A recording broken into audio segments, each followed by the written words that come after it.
Yo. Creeping up on that A ranking DBZ, man. I'm creeping up that motherfucker. Hey, man. Yeah, my ranked experience at this point, I just be trolling because it's just niggas out there stalling and shit now. So I just troll. Oh yeah, no, the DP battles, fuck that shit. That's just Are you doing singles? Oh yeah, single battles is all I do. If I'm playing ranked, if I'm doing player battles, I mean, if I'm doing teams, I just do player battles and I'm doing team battle. I'm not doing DP because I suck at putting the team together. I realize unless I put the only competent team I've put together so far is is Birder, Yamcha, Adult Gohan, and Goku. And then that's what if I'm like really trying to play and throw hands. If I'm trying to cheese, Gotenks, Majin Buu, Gotenks, nigga, Gotenks, Hercule, nigga. Galactic donut. Hey, spam Galactic donut. One dies, guess who's coming? Another Galactic donut, nigga. I'm spamming. Hey, if that's Damo cheesing, I told Sage about my body today. Pause if needed. Wait, what you be doing? SSJ4 Gogeta game. Yeah, he comes out the gate with Gogeta, and that's nothing. That's I come out there with Team in singles. Mm-hmm. In singles, that's nothing. Oh, I'm not saying singles, that's nothing. Everybody uses Super Saiyan fucking 4 Gogeta or Gogeta or Vegito. Hey, I just use hit. Hey, you know, hey, I'm a dick in my own way. Pause, you need it. I hate all of you. I try to play the game authentically, and I end up just either beating the shit out of somebody but losing via timeout or beating the shit out of them entirely. So I just at this point I just troll ranked. Ranked is like it's good, but it's also the worst thing that could have possibly happened to this game. People started taking it too seriously. Niggas, it's gross, but I still have fun with the game. The game's still fun. Oh, the game is super fun. I already got my shit like set up to stream and stuff and record. Oh yeah, these Sparking Zero streams about to go crazy. I've been trying to give it some time with the new baby, but yeah, the time is winding down. It's about to be real. Is the comp on Xbox? Crazy. Is the comp on Xbox? I don't know, man. I've seen. Like, I'm going based off Discord experience. I seen what some of the PlayStation niggas look like. So you tap X. You spam X, huh? Oh yeah, I'm spamming the fuck out of spamming the fuck out of X, and I'm nasty, Sage. I play on classic controls. So I'm YB and B to fucking counter everything, nigga. I'm making niggas sick. I'm countering everything. Hey, I just hold that bitch. Waiting for you. Swing if you want to. Sage, he RB to vanish. No, you don't RB to vanish. You're disgusting. Nah. He saw if you had the other controls on it. Oh yeah, didn't we do RB to vanish? Yeah, no, I'm not doing that. What you press to vanish? B. I can't. I'd be like pressing circle. What? Everyone says this. Everyone has this reaction on classic controls. It's not that deep. It's not that deep. It's not about classic controls. It's about the layout, the button lamp. Oh my god! You know what? I can't wait for DreamCon. I can't wait for DreamCon. I can't wait. I can't wait for DreamCon. I can't. Because I'm about to say his D-pad is just like one big ass circle. Come on. Yo. I was about to pick my controller and be like, no, the fuck it's not. And it is. I've had both. It is. Oh, yeah, okay. Yeah. I got like 8 controllers. Yeah. Say you doing these. Yeah. Up, down with the left thumb is crazy. I hate y'all. Ladies and gentlemen. All right, chat. Y'all can hear that, right? Y'all can. Because last stream, apparently, the soundboard was off like half the stream. Ladies and gentlemen, welcome back to another 3-man episode of Let's Keep It a Buck. Well, actually, edition. Hold on. Well, actually, boys in the building, welcome back. Hopefully, everyone had a good week. Hopefully, everyone had a good couple of days. Depending on who you voted for, you had a great couple of days. Depending on who you voted for, you had a really bad couple of days, actually. But nevertheless, welcome back. Dama, how you doing today? I'm doing absolutely great. Yet again, another election goes by, and the person that I knew was gonna win won. So there it is. Other than that, been working, dealing with the new baby. Oh, since I brought up politics, stop blaming black men. It wasn't our fault. We ain't had nothing to do with this shit. It wasn't us blaming the wrong people. Crazy. You know what? I'm far from political informant here, but yeah, I do think the ones that are trying to divide the black community again after this voting, you are part of the problem officially. Because I can't lie. What is it? 1% difference from this last year election to this year election? Yep. And you are saying that black men was the issue? If you wanted to vote that way, if you were Team Trump, it doesn't matter. But if you were Team Harris and you say, yeah, the reason we didn't get it done was because of black men, yeah, The only problem. The only black man you can blame is them YNs, because apparently from the numbers, and these are numbers from our guy Cardiac, them YNs was the ones that wasn't voting. The HBCU. Oh, yeah, it was a lot of niggas not voting. Now that, the niggas, it was a lot of niggas that ain't. Yeah. Them HBCU niggas did not vote. Apparently, I'm not political. I don't know. I'm just going about based off his source is Cardiac type shit. The source is Cardiac, and that's a credible source. That's a credible source. He do his Carfax. So he said the YNs didn't vote. I'm not a YN. I don't even know if that's facts or not, but if that is not as well. There's a lot. That sound like facts. I couldn't expect a bunch of niggas in shiesties and Nike Techs going up to vote. Sage, how you doing today, man? I'm doing good. I think I unironically did go vote in the Nike Tech, but sorry, I'm lying, but I was wearing Nike sweats. So I say that. But outside of that, man, I mean, I love my state side. Now, shout out Maryland. Maryland's on time and yet again.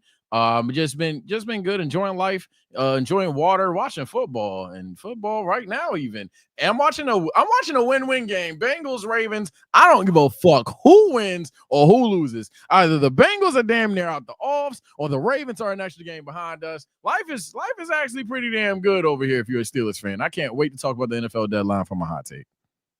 Bsolz, how you doing today? I'm doing good, bro. I'm doing great. Could be better if the Celtics won yesterday. Did y'all see that game? Nah, my heart was broken. I heard a lot about it though. But I'll admit I did not. Yeah, I know it's a regular season game, but certain ones you circle. You know what I'm saying? And we heard like shit, but we losing. But I'm not tripping on it. We heard like shit. Yeah, I try not to watch Celtic games, so I wouldn't know. Oh well.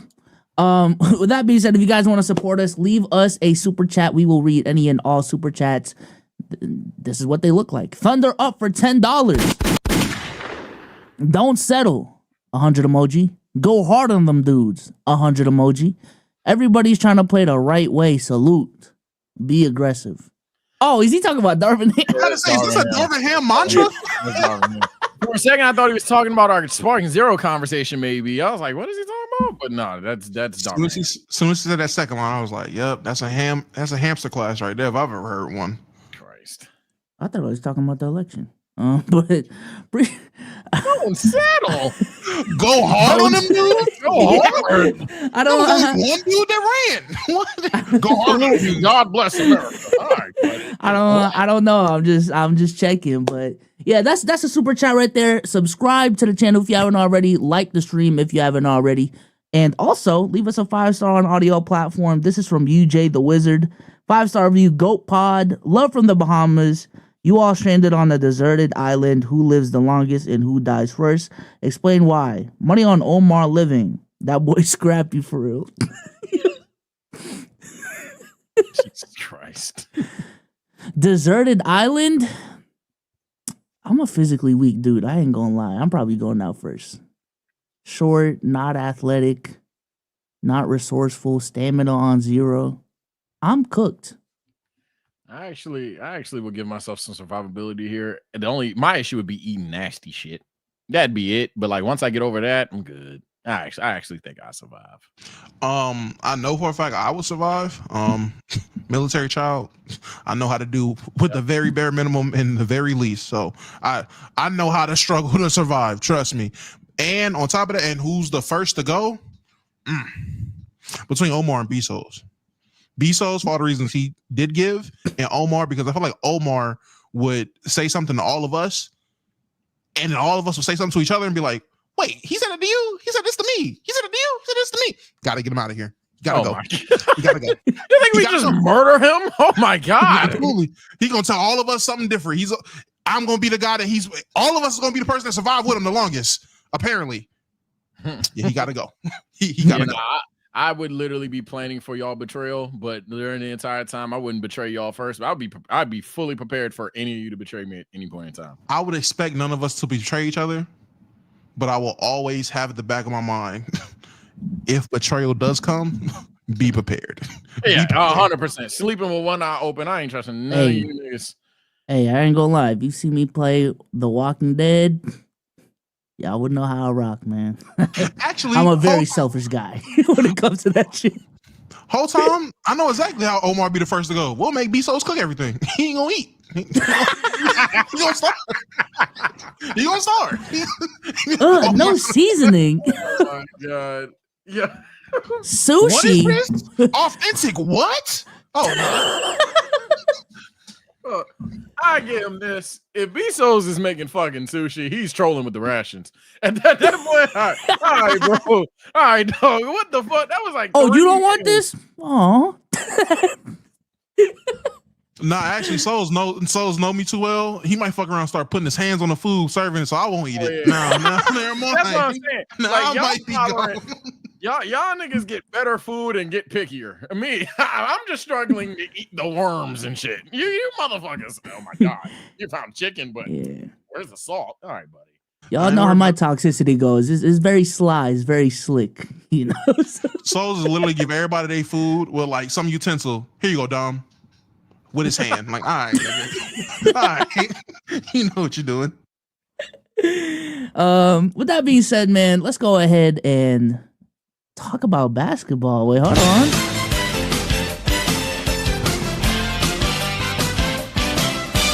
We got some non-basketball today, y'all. Don't worry. Don't worry. Our story today starts in Los Angeles. Okay, the Los Angeles Lakers, big Laker shit. I'm wearing a Westbrook jersey this happily is crazy. Hey man, 3-0 when he starts, man. Big Goat Brook. Oh yeah. Yeah. It's a new season. It's a new season. You know what? The topic got to be the topic, but before you push record editor, I'm so happy they falling for it again. It was just like a moth to a flame. They was just hating the motherfucker. 3 games later, oh yeah, it's cooking. All right. That's right. All the naysayers are quiet, aren't they? You right. Yep. Oh yeah, we quiet as well. We so quiet. 3-0? Even Silence, gang. Y'all better with them, right? Yeah, of course. Way better when Russ starts, Yeah, with that being said, our story starts in Los Angeles. For those who have been keeping up with the NBA, the Los Angeles Lakers started 3-0, and everyone was happy. JJ Redick is him. He really is the next Pat Riley. But over the next 5 games, things started turning for the worst. They're 1-4 in their last 5 games. They're on a 2-game losing streak right now, and I believe the only win they have is against the Toronto Raptors. Pretty impressive win. I watched that win, but depending on who you are, you might be like, weak ass East team. You guys are really 0-5. I don't know. I don't know how these guys roll. But the biggest question with the Lakers this season has been JJ Redick's ability to coach this team. And over these last 5 games, there's been a couple of clips that may suggest that, he's getting a little fed up with things. Not even 10 games into the season, and JJ Redick is already storming out of post-game press conferences. JJ, you're talking a lot about 2 or 3 guys, getting them to put in the effort. You talked a lot about wanting to play hard and LeBron being the guy that played hard in tonight's game. How do you address that with the team? What's your philosophy for approaching that? I just did. Oh, shit. Hey, nope. Okay. And then here is another clip right here, specifically about D'Lo. Now, I've seen the quote. Yo, this is crazy. D'Lo only played 21 minutes tonight. What did you see there? Why did you make the decision in the second half to go away from him? Again, just level of compete, attention to detail. Some of the things I've talked with him about for a couple of weeks, and at times he's been really good with that stuff, and other times, it's just reverting back to certain habits. But long story short, JJ benched D'Lo because he's ass. You know, it wasn't like a punishment. It just felt like, you know, for us to have a chance to win this game, that was the route we wanted to take.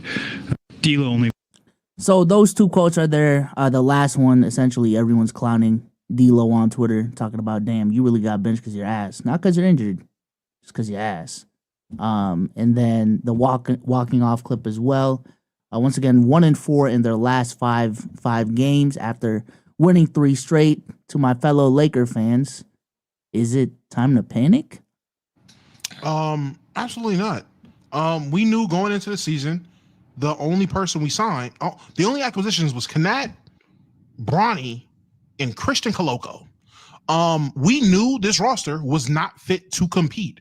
We knew this already. We all said Rob Pelican is ass. Like, you did not do your job.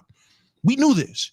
I am just happy that JJ is doing things that I begged niggas to do, well, people to do, 2 years ago. Bench D'Lo. D'Lo sucks, bench him. It sounds super simple. Oh, look, it is. The coach that hasn't been coaching for so long, hasn't been coaching any other level of basketball outside of middle school ball, bench the player that was playing bad? Especially when it's a point guard that doesn't play defense and you have LeBron James on the court and Austin Reeves. Why play him? Huh? Some of the things he does is just like, he plays double bigs. Now, last night or yesterday, whenever it was, when we played the Grizzlies, they had 3 7-footers out there. We were too hurt. We couldn't play big. But he still tried things. Like, I'm seeing JJ do things that you want to see done from your coach. So, no, I'm not worried at all. I'm worried about our front office, which I've been worried about since 2021. I've been saying our front office has been a problem since getting Melo, since getting Westbrook, since doing nothing. Whatever it is, not bringing back Alex Caruso, not bringing back JaVale McGee, not bringing back KCP or getting rid of KCP, whatever it is.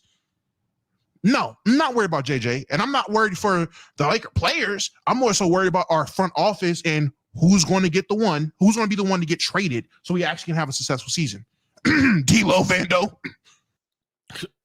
Yeah, I'm not worried about the Lakers roster, nor am I worried about the front office, because I knew they both suck. So I'm not worried about either of them things. What I'm worried about is essentially what I've been calling the entire time on how this is a topic around JJ Redick. Yeah. I guess hot take. I don't hate the coach that hates losing. Oh shit! Oh God! My coach is he's so sassy. Why he just can't fathom losing? Yeah, dickhead. If the Lakers were like 5-2, if the Lakers were like 7-1, whatever the case may be, you niggas would be praising him because of the one time he lost and he crashed out. Yeah, JJ Redick doesn't like losing. Yes, the Lakers aren't 100% healthy, but I'm not gonna act like we're also this team fucking OD ridicule with injuries. Reality is though, like, nigga, we haven't played the best basketball. The roster has definitely been the Lakers roster, a roster that you could just look at the names, let alone the stats, and be like, damn, these niggas can't shoot well. A couple of players honestly don't fit together. We knew that last year, but now it's definitely being highlighted this year. It almost highlighted Vando and D'Lo. I think there's some younger talent on this team that we probably could just say fuck them. I think there's several players on this team that won't be on this team or don't need to be on this team that we're still on the team, and all we've added was draft picks. Furthermore, am I concerned about my Lakers season overall? Not necessarily, unless we do nothing or we're talking about JJ Redick the entire time. Other than that, so far, this is exactly what I expect. Hold on.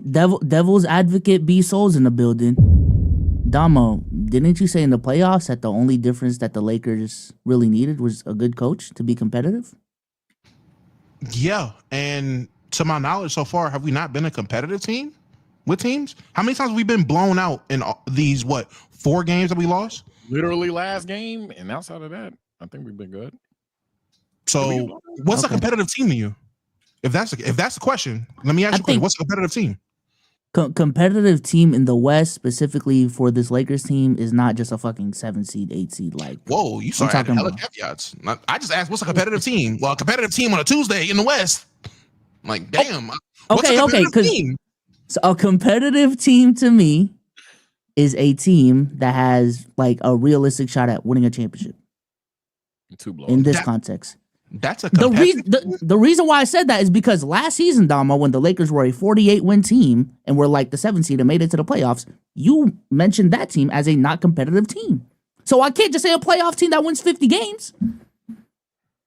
Side note, I would say there's been two blowouts: Cleveland and Memphis, maybe Detroit. Continue.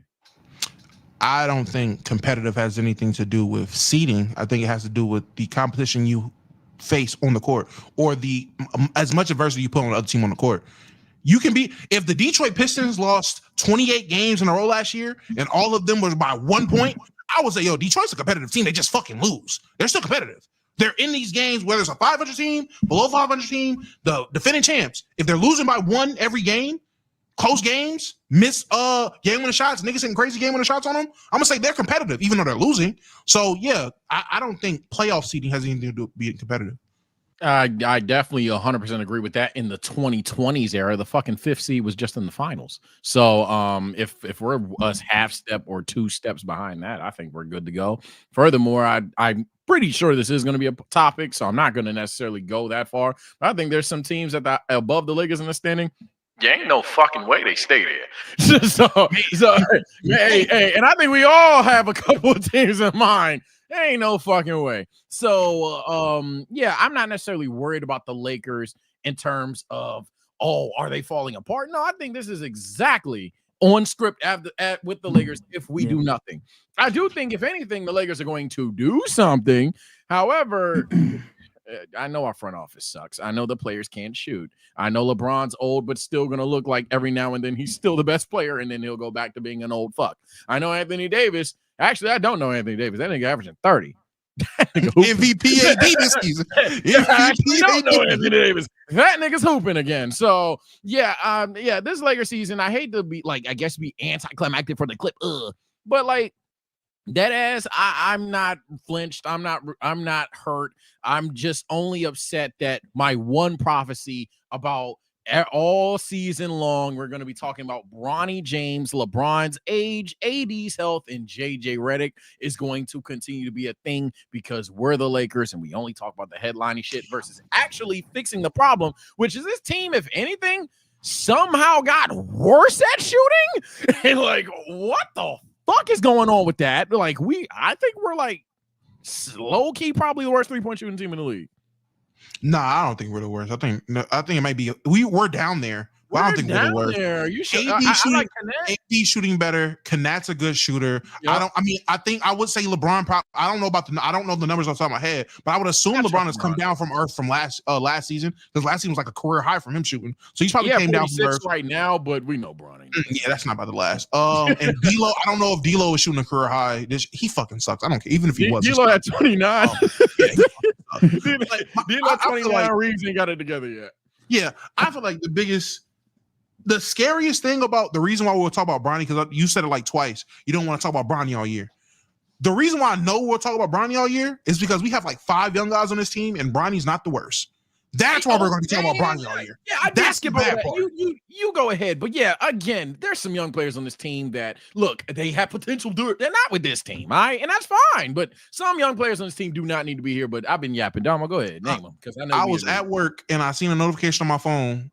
J Hood responds to the Lakers declining his team option. My first thought, he should have got cut.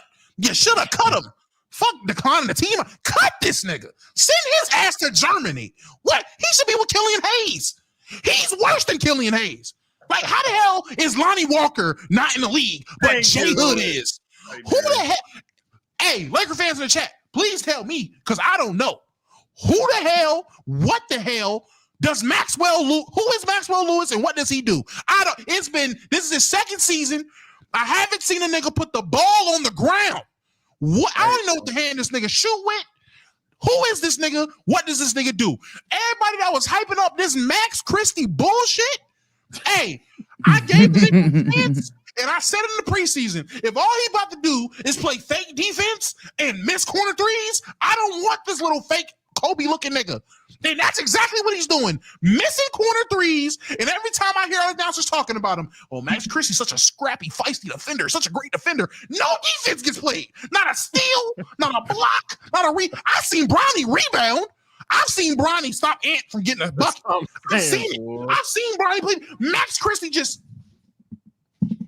You know, Bronny is Such a great unironically defender. not the worst young leaguer. I saw someone in the chat say outside of what's his name? It was one player. Gang, I hate to be that guy. Maybe I'm overreacting, but Maxwell Lewis was a player that, and y'all know I'm a draft casual, but Twitter told me he was a steal of the second round back then. I haven't necessarily seen that. Maybe he will be one day, but again, not with us. Max Christie, he seems like a project guy damn near. That's fine. Again, not with us. We just literally have roster spots that could just be added players. I'll be a head ass here. Lonnie Walker's out there, jobless. My God, like I know that's like the typical casual thing to say, but he literally is out there jobless. Like there are players out there, though. Sage, let me make you even more mad. We can wrap this up because we've been going on about the Lakers too long. We can wrap this up after this. How is it we have kept J Hood, Maxwell fucking Lewis, and I don't even. At first, we had that one white center, but he got cut to keep Bronny's spot, I think. But how do we have these guys, but Scottie Pippen Jr.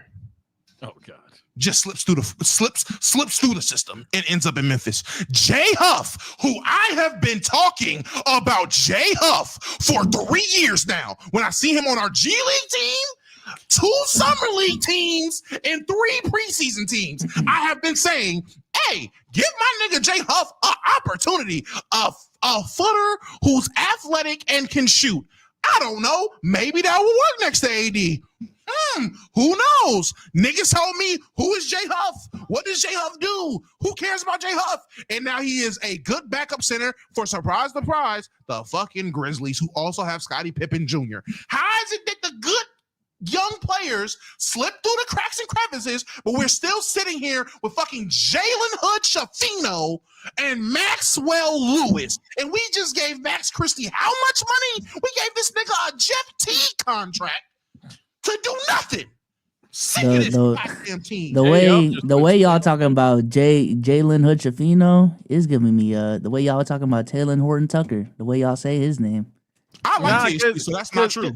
Because he liked THC. My thing with Jalen is like, okay, he was picked 17. A lot of people liked it until they realized that Hami was still there all along, and then someone else, Cam Whitmore. So yeah, a lot of people were like, okay, he's not ass, but he's not either of them two. So I was like, okay, I'll be patient. But if it's gonna take these players this long to develop, and we're trying to win with, I don't know, a fucking 40-year-old, to the point where the nigga's son is on our roster. Like, all right, like we need to expedite this. We need the young players that can hoop now. It's unironically funny that Jay Huff did work out. I think he just dropped 20 like a couple games ago too. And I'm looking at his numbers right now. Yeah, he's a 10. He's averaging 10, 2 and 1. Not the most impressive in terms of versatility, but if you're a backup big giving me 10 points on 4 attempts from 3 and you're making 52%, do I think he's 52? No, but if he's realistically a 38 shooter, come on, bro. I'll take that.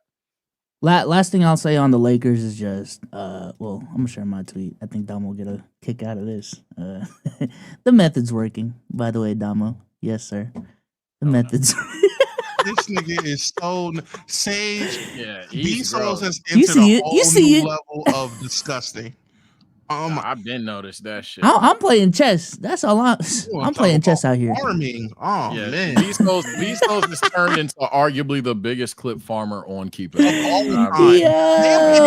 I'm clip farming on Twitter. What do you mean? I don't even stream anymore. You're still clip farming. Crazy clip farming. Like, no.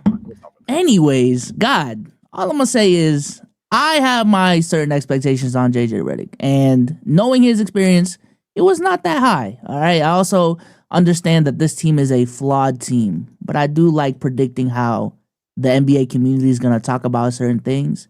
And essentially in the tweet I just said, I just know if the Lakers keep on losing, people are going to bring up the whole, man, but if Darvin Ham was in this situation, y'all will be slandering the fuck out of him. Oh, y'all better keep the same energy y'all had for Darvin Ham. And low-key, it's already starting. Because I was just on play, not even on some promo shit. I was on playback before this, and J.R. Smith is on there. And he, like, literally one of the first things he said was Darvin Ham was a scapegoat. So it's already starting, okay? I'm telling you, it's already starting. And my thing is like, That's such, like, we're talking about coaching and scapegoating and all of this. When I swear to God, a lot of these problems that we talk about ultimately always boils down to the front office. Why did you hire Darvin Ham in the first place? Why did you fire Frank Vogel? And even if JJ Redick doesn't work out and he ends up being ass, which I don't think he will, but if this is where this is heading, why did you hire JJ Redick? We already had all these questions about his coaching history, all these different things. But what NBA Twitter is gonna do is gonna look at JJ Redick, have all these false equivalency conversations between him and Darvin Ham, when the root of the problem is the fucking front office, like what y'all been alluding to. Like the roster is not complete. It's not as well rounded as it needs to be. And again, even if JJ Redick is the problem, why the fuck did you hire him? So, yeah, I watched J.R. Smith not know much time was on the clock. I don't care what that nigga got to say. I'm not gonna lie to you. That nigga didn't even know. He thought they was up 1. How I'm supposed to take his opinion serious about my coach? Stop it. Anywho. But in a serious note, other than sending slander to my guy Swish. Anywho, yo, stop. On a serious note, yeah, I'm not about to keep it consistent. I'm not about to sit here and we can end up being 4-15, and you know what I'm not going to do?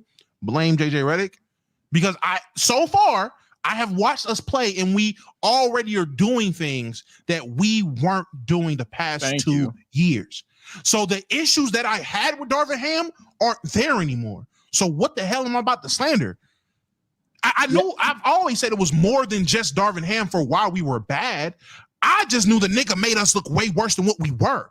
Like, he made a bad situation worse.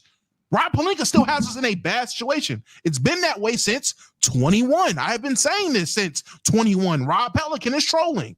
But I'm not about to sit here and blame Darvin Ham. Yeah, I have eyes. JJ.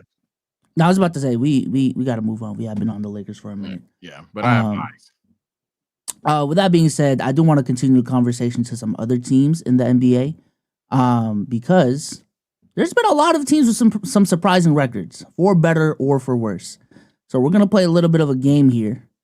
I'm going to go ahead and share my screen here real quick. I'm going to play a little game called Which Teams Are Frauds and Which Teams Beat the Odds? Presented by Producer Cruz. All right, we got the Warriors, okay? The Golden State Warriors have a 7-1 record. Just had a really good win against the Celtics on the road last night. Third in offensive rating, first in defensive rating. The cases for them being frauds is that they've only played one team with a winning record. Also, 4 of top 5 scorers are not the best. So, essentially, just questioning, the viability of Buddy Hield keeping up 50-50, 86 splits. Andrew Wiggins keeping this up. Moses Moody keeping this up. All these different things. But they have had a really good start to the season. This is a season that a lot of people were pretty low on the Golden State Warriors. I feel like a lot of people are kind of done with them. But 7-1 so far. Is this team going to keep this up, or are they going to fall back to earth? I definitely think that I'll never count out Steph Curry as glazed and casual and stupid as that is. And they may be a little bit underrated than how we viewed them prior to the season. Hell no, they are not the best defensive team in basketball. And hell no, they're not going to be a top 3. Come on, y'all. Like, let's be fucking for real. Now, I'll say this. I did, like, for the most part, the micro moves that they made in the offseason, which is actually going to correlate to my NFL hot takes when I talk about the trade deadline. Yeah, the Buddy Hield, the DeAnthony Meltons, that seems to be working out for them. And I had nothing but praise for those players. Hell, I wanted DeAnthony Melton on the Lakers. I think we needed a guard to play defense. But yeah, I'm sorry, gang. Some of these players, I have to see it to believe it over a longer tenure of time. I don't care about the competition necessarily more than I do about, gang, is Buddy Hield really going to average 20 this season? Out of nowhere? Like, come on, dog. So I'm going to say frauds, but not ass. I think they'll be like 6-8. Damo? I actually have a bit of optimism for this team. I think they can keep this up personally. People forget that's still Stephen fucking Curry, the greatest point guard to ever play the game of basketball, in my opinion. If Buddy Hield can keep this up, the one thing Buddy does is shoot that rock, and there is no team that you have a better chance of being able to sustain a high volume of shooting that rock than playing on the Warriors next to Stephen Curry, filling in the Klay Thompson role. I mean, goddamn, if there was ever a situation for Buddy to have a career high, it is walking into the Warriors situation, walking into the Warriors organization, replacing Klay Thompson by just being a shooter and being Buddy Hield. So, I mean, I think that's fine. I think people are being kind of too hard. Well, producer Cruz saying 4 of the top 5 guys are not the best. I mean, respect Jonathan Kuminga. I understand maybe you aren't watching Warriors basketball, so you probably don't know how good Kuminga or how good Wiggins is. Yeah. But these guys aren't, like, you look at the first 4 names on their team, those aren't bad names. There are way worse names on other teams that are leading teams in scoring. So I'm not really seeing that. So I have belief in this team, and saying that they won't saying they won't stay number 1 defensively. Yeah, they might not stay number 1. This could be a top 10 defense. This will still be a good defense. So I think this team will still be a good team. Yeah, I agree with top 10, by the way. I just don't think they're the best defense in basketball now. I don't think so. Yeah, I think the Warriors definitely have surprised me. I think they're gonna continue to surprise me because I ain't gonna lie, I thought they were gonna miss the play-in. Like on that, that's how bad I thought they were gonna be. But possibly being like a solidified playoff team, I think they are gonna beat the odds. Before we move forward, because they're not on the slideshow, what do y'all predict about the Lakers real quick? Like, do y'all think they're gonna be better than what they are right now, or about the same? If we do absolutely nothing, no, we're gonna be basically a tad better than what we are right now. I think we've had a couple of just what the fuck losses. Y'all are the 10 seed, by the way. Yeah. I don't think we're a 10 seed team, but I think that we're a team that's going to be roughly around that 6 to 9-ish range as well. I think that the Lakers, if as currently constructed, it's just a matter of getting a little bit of consistency with JJ Redick right now. He's trying a bunch of things. If you're watching Lakers games, he is trying lineups that actually make sense. It's just a matter of the players actually producing, if anything, if I have to be very honest with you. So I definitely think if I have to say better or worse, we're going to be better than 10. We're just not going to be great until we make moves. If we don't do anything, we are a playing team. I think the West is just going to be too competitive again this year. So even if we are better than what we were last year, we'll still be a playing team with nothing being done. If we make a move or two to be more of a fitting team, I see a 6 seed. Okay. All right, let's go ahead and move on to the Philadelphia 76ers. The 76ers so far are 1-6 at the bottom of the Eastern Conference, 24th in offensive rating, 23rd in defensive rating. Paul George just came back from his injury.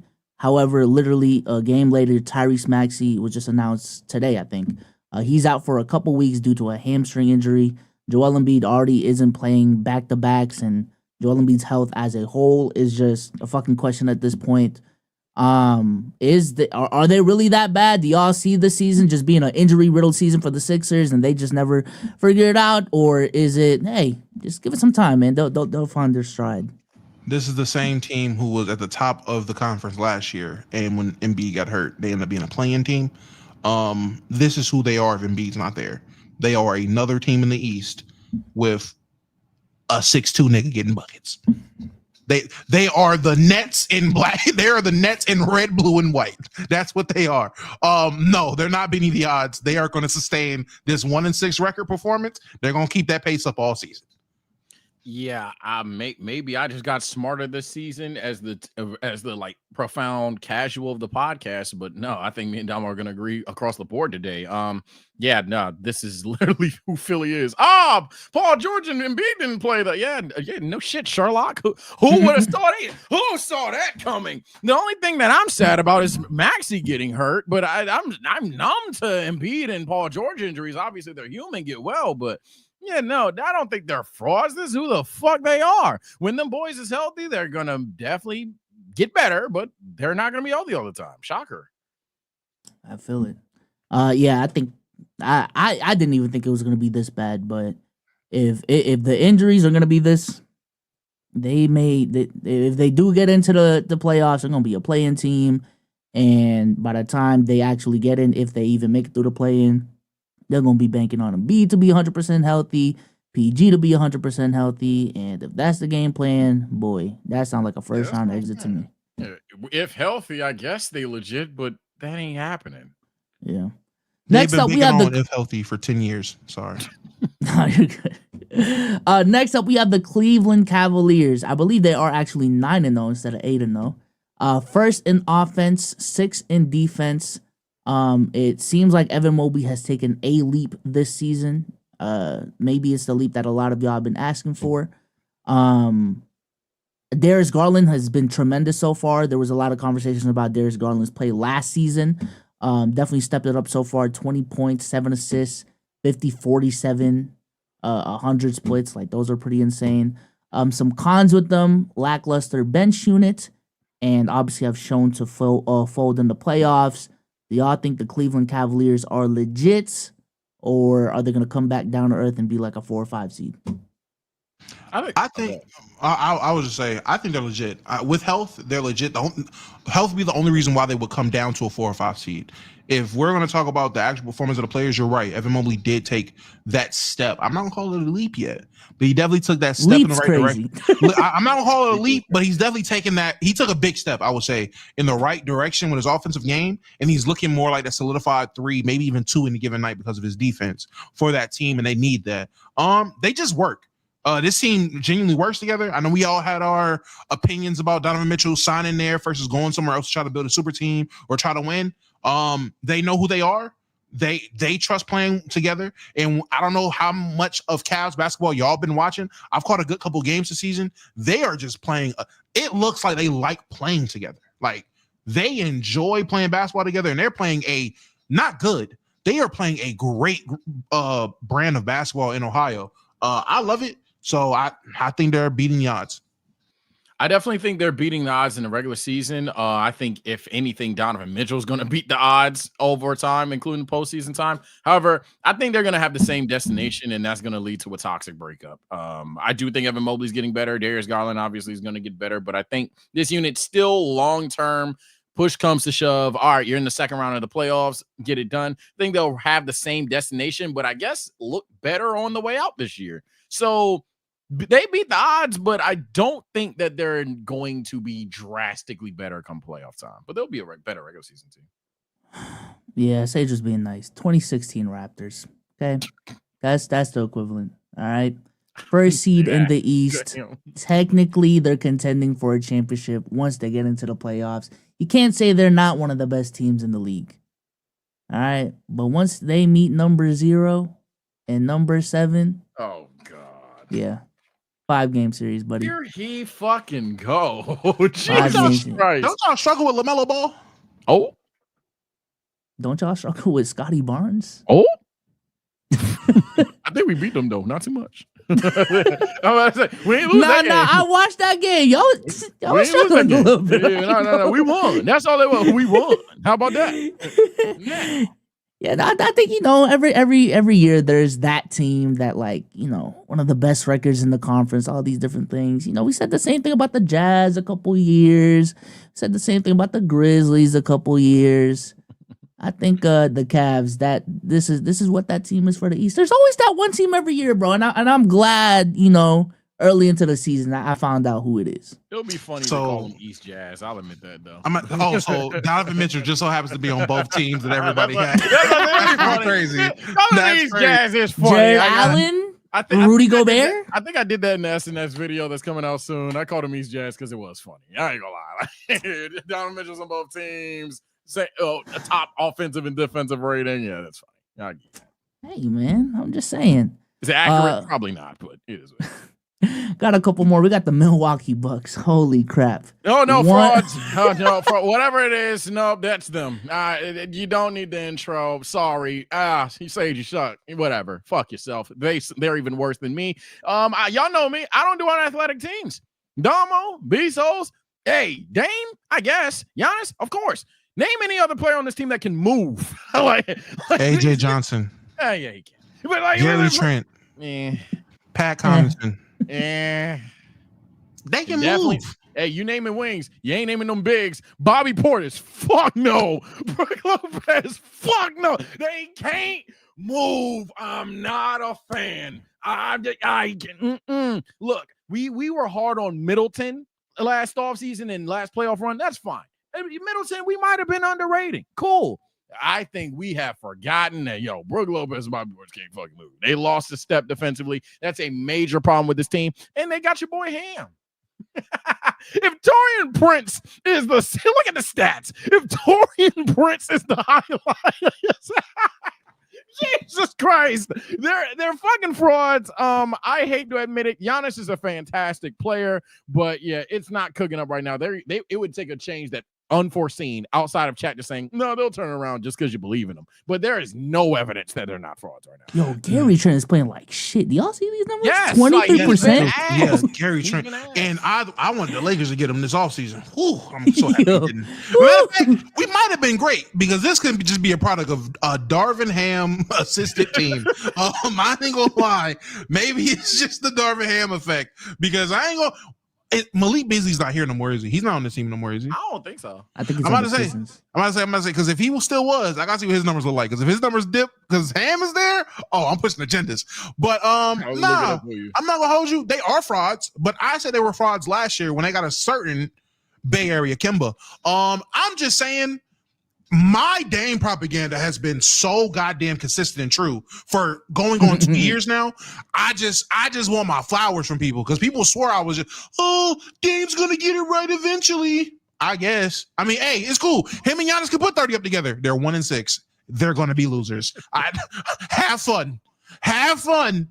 Putting up 30 and losing. I knew it was a wrap when he said, hey, they either stop Giannis at the basket or they stop me from shooting 12 threes. Yeah, nigga, your mind is not in the right place. I knew what's going on. It's so crazy because I want to say, Damo hating. He doing too much. Nigga, you ain't got to watch the game. Look at the screen. This nigga Dame averaging 27. Giannis averaging 31. That's literally 60 points and they lose. The next nigga's 12. Now compare this. No, but this is like the 2000 Lakers, bro. This score spread. This is crazy. This score spread looked like the 01 Lakers. Their offense is coming from two players, and it is just vibes from everybody because they don't have an offense. Everybody else is just standing around watching. Compare these numbers to the numbers you guys seen when we pulled up the Warriors numbers. Like I said, you want to talk about, 4 of the 5 guys aren't that good. Shit me, because if you look at their top 5 guys, it looks a lot. At least they got 5 niggas averaging 10 points over there in Golden State. This is crazy. And then after that, you got 5 guys averaging 10, 2 averaging, 3 averaging 9. 3 averaging 9. Go back to the Bucks. I want to say 2. Man, stop. So I'll play devil's advocate here. Do y'all think that Chris Middleton, when he comes back, will be a major domino for this team? Yes, sir. Not a major one. A domino. But not a major one. I ain't gonna lie. Us 3 would be major dominoes for this fucking offense. This is crazy. Who wouldn't be a major domino to just come in and give you 10? God damn, 10? My concern with this team is literally if they're just genuine ass. I don't get me wrong. There's going to be a moment where Giannis is just fuck you good. Namo won't say it, but there's going to be a moment where Dame even has that random 2 weeks of just, hey, fuck you. He dropping 50 tonight. And this team, I don't think will be 1-6 bad. But the fact that I can see it is scaring the shit out of me. My God. Damn, they suck. Yeah. The Bucks have been my biggest miss so far, bro. Because now that I look back, I was a fool to trust a Doc Rivers and Darvin Ham led team. But I really thought Doc Rivers got them like halfway through the season. Give them one off season. They had some injuries, and they made some moves this off season that made them a better team. But yeah, they've been my biggest miss so far. I do think, this is the wake up season for Bucks fans, and hopefully the Bucks front office, like, yo, this ain't. They've had the same core for 7 years. Sage, that nigga said Hey, this Darvin Ham and Doc Rivers led team. Hey man, they gonna shock the world. Oh yes, they are. I bet they will. Nah, they shocked me still. Hey, no, how bad could Giannis really be, huh? Okay. We'll show you. It ain't his fault. Nigga averaging 31, 12, and 6. Hold on. And what's crazy is these niggas got worse. They got Darvin Ham and got worse than last year. Yeah, because I was even like, okay, he's just not head coach material, but assistant, okay, Darvin Ham gonna cook. And that's why I'm so happy. Look. Tomo gets to parade around with this Darvin Ham shit until he's blue in the face. Because as a person that was agreeing with him, but I just wasn't waving the flag hard enough, bro. This nigga, remember when we had to hear, oh, I can't wait until y'all see the Bucks working out. I can't wait until y'all realize that it wasn't really his fault. Your roster just sucks. And the whole time you look at the Bucks, you're like, okay, how bad can they get? Oh, one win. You already know one win was and for everybody, oh man, nah, man. How you gonna blame Darvin? You can't put this on Darvin. You wanna know how I can't put this on Hambone? Because when you look 1, 2, 3, 4, the 5th spot on the team is Torian Prince.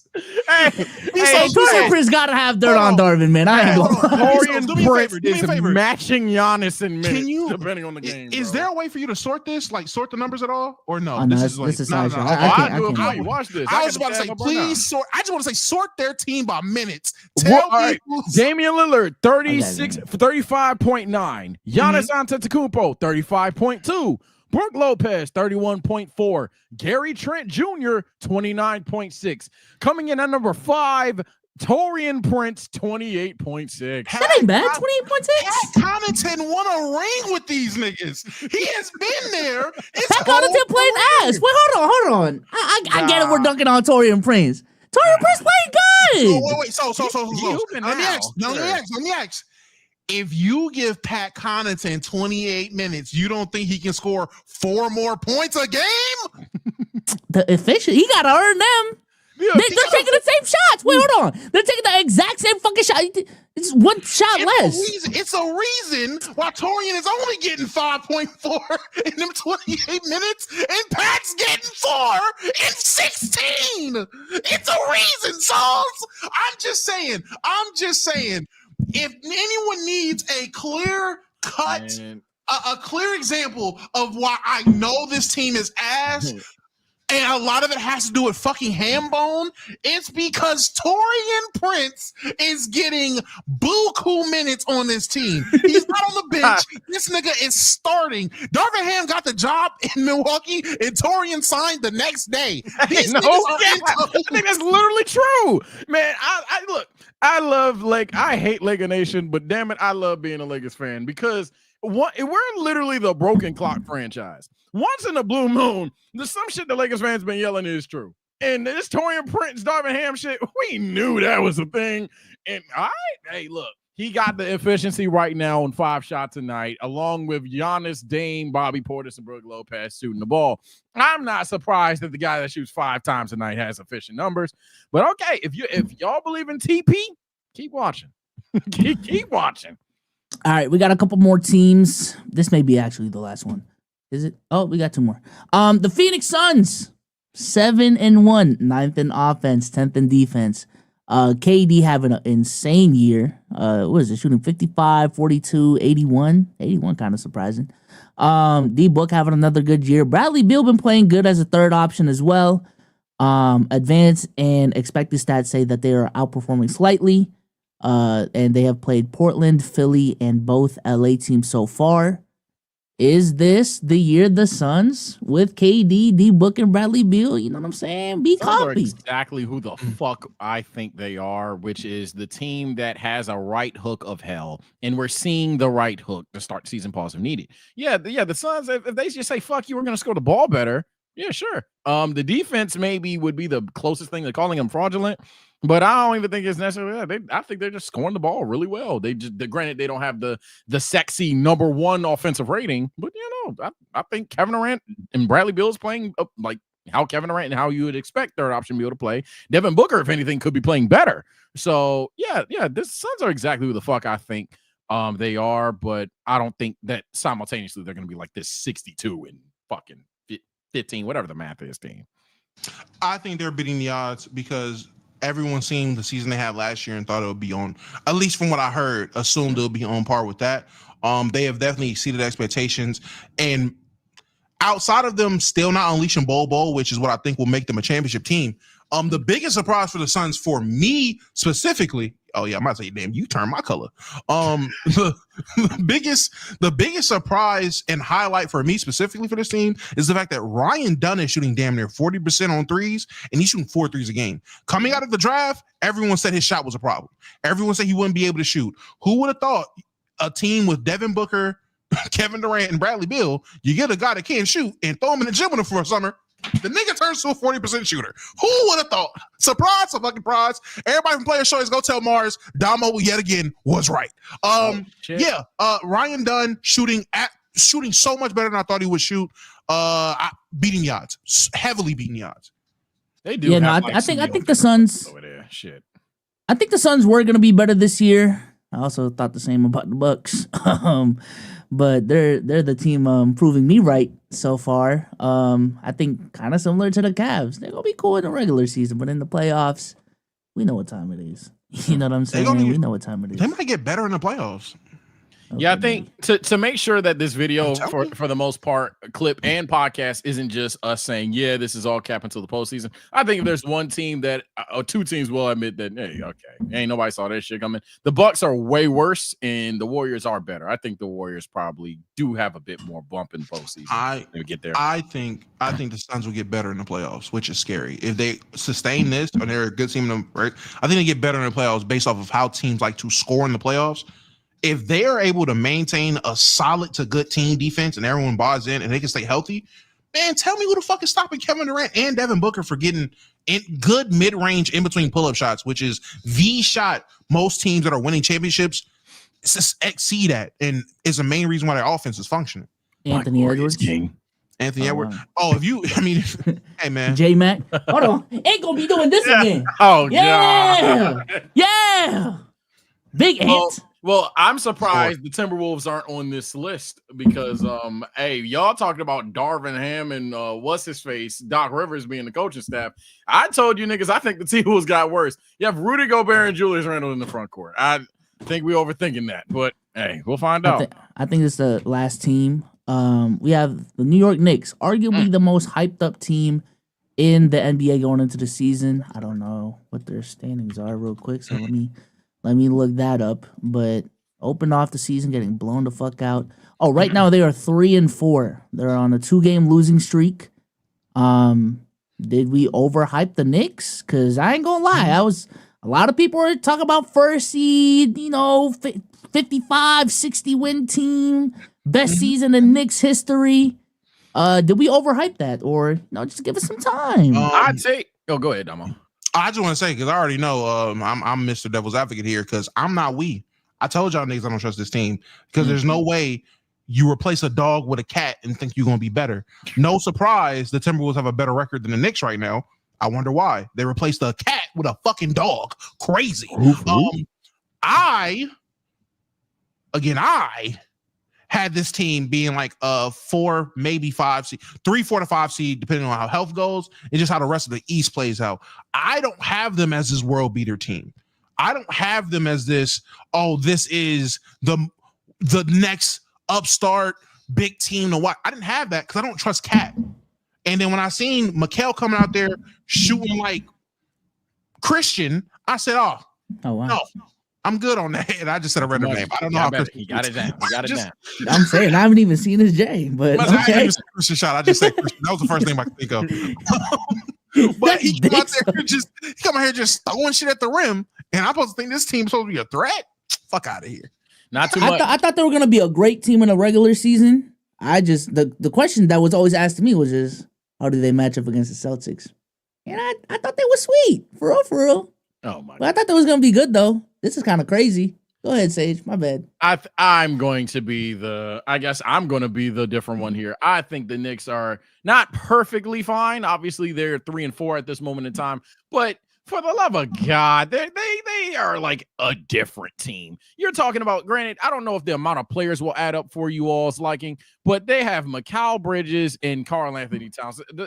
Like, those are two way different players that they're adding onto their roster. They're trying to figure things out. They don't even know exactly what lineup they're going to run.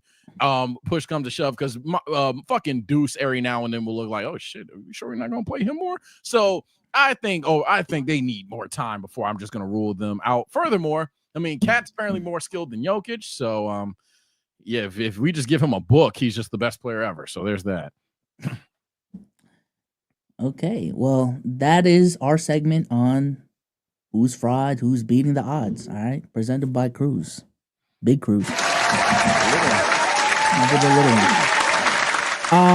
And speaking of present, I do want to present the sponsors of this podcast.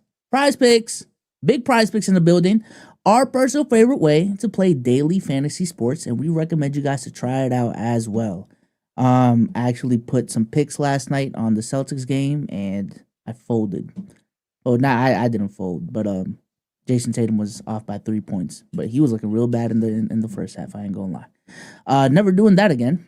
But we will show you guys after how to make some picks on this app, because it is pretty simple. They got a bunch of different sports on here as well. It's very intuitive. They got an app, they got a website, all these different things. If you can't make some picks, I don't know. Like, it's pretty easy. I actually want to get some of y'all helps on these NFL picks, man. Sage, Russell Wilson, 217 passing yards versus the Washington Generals, more or less. What's the team name? I don't. Commanders. The Steelers' offense is always a tricky one to trust. However, I don't think their newest acquisition, Marshawn Lattimore, is going to play. So I'm actually going to shockingly say that Russell Wilson will get more than 217 yards. Okay, against the Washington Commanders. Okay. Next up, let's see who's a name that I know. Sam Darn. No, that's not Aaron Darn. Never mind.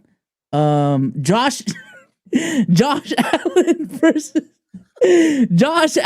versus the Indianapolis Colts. 1.5 passing touchdowns, more or less, Damo. That's big Josh Allen, never the little one. The hater in me wants to say less, but it's the Colts. I was about to say, you're going to ruin bread. Yeah, I ain't gonna give you money. All right, let's go ahead and put $10 on this lineup. Press submit lineup, and boom, that is how you make a lineup on Prize Picks.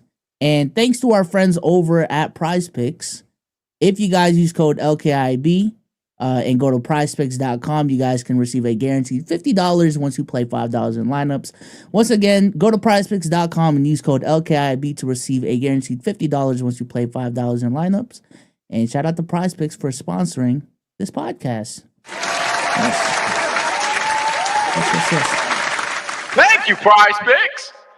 Aside, prior to whatever topic is being introduced, tag me on Twitter. If you're the Colts GM, obviously you're playing Flacco rest of the year. But would you give up on Anthony Richardson, or would you hope it's kind of like a best case scenario Josh Allen thing, but probably a slightly worse version of that, where like, yo, buddy can just learn how to throw the fucking ball? Like, let me know what there's no reason you give up on AR, in my opinion. And I'm glad that read is over, because Prize Pick, I got smoke for y'all. There's no way I watch No Chill Gil do a Prize Pick ad read and them niggas can just throw over under all over the goddamn place. Crazy. Crazy word.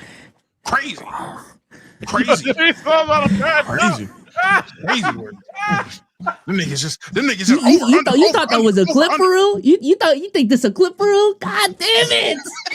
God damn it! What? He's about to crash out. No, I'm CCing you in the email. You responding. You're responding, buddy. I'm done with this shit. Hey, email me. Go directly to me. I don't even gotta CC nothing. Don't even know your email. Nah, let me chill. I'm really about to crash out. I'm really now. All right, man. Let's read these super chats. I'm gonna need y'all help on this one. Friend of the show. Oh, they are underdog. Yeah. Oh, nah, again, you're gonna read it. Nah, you're reading that, buddy. Yeah. He said read it. He wants you to read it. Read it. Big Kage for $10.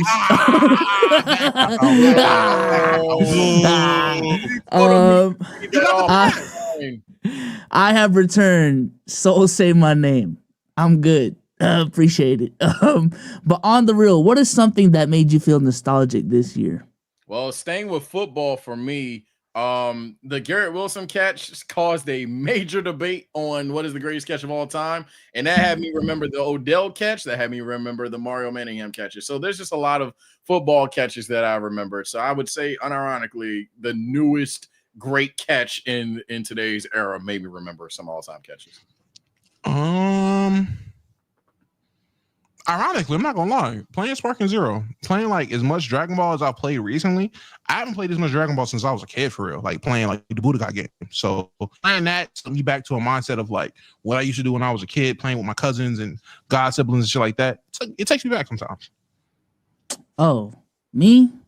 When we played Call of Duty last stream, I was like, damn, I missed out on a lot, huh? Yeah, man. Because I wasn't there for Prime COD, man. You know, my mom really took that rated M for mature seriously. And also didn't have a 360, so I was kind of cooked. I'm surprised she even let me buy GTA 5 in hindsight. Badass kid. I had the game. She just ain't know I had them. Oh, you know what it was? She was on some $60. You get one game a year. So every year it was just 2K. So I never got COD. So. Damn. Yep. All right, let's go ahead and keep it pushing. You ain't never set up the game fly, extend that $60. Damn, you ain't never just return games. Hey, I wasn't gonna self-report, but I got game. It's not self-reporting. Hey, I was the king at my GameStops. Now I'm coming back in that motherfucker with everything. My GameStop knew I was so fucking. I was disgusting. I would go. You remember the little demo mode, the first quarter that you play? Oh, I play 4 of that and leave every time. I got my games in. play 4 of that and keep score. All right, 16-5. All right, with 15 up. Hey, just remember 16-5. We got 2 quarters left. When 2K11 came out, boy, when my mom said, "Oh, I'm going to Target," I usually hated going to the grocery store, but Target, when they had the fucking 360 on the controller, yeah, bro, they had the demo. All right, all I need is 20 minutes to play this first quarter 4 times, and it's really a full game in my head. Yeah, man. Thunder Up for $5. Pick the picker. Type shit. See Me Sideways for $5. If when Omar comes back from vacation, he asks, where should I go on vacation next? And someone recommends him to go back to Africa. Is it crazy? It would only be crazy if it was Souls to say it, but it is justified seeing how that man hates Asian cuisines at this point. So it is actually justified for Souls to say, go back to Africa. So no, it wouldn't be crazy at all. It'd be kind of crazy if they say, and I quote, go back to Africa. But if they recommend him go to Africa now, but go back, kind of nuts. Sir Darko the Third for $5. Question for Souls: is per 36 a hypothetical stat? No, it's not. He's still on that. He's still on that. I could really do another pod. Hey, you recant that? Like Yeah, the last one is about you recant it. Back on. That's crazy. Yeah, no, I remember saying about it, but I forgot my reasoning. I think it's because I fucking asked AI on stream and they said it wasn't a hypothetical stat. Or that it was a hypothetical stat. I don't care what meta AI has to say. Damn. You say that now.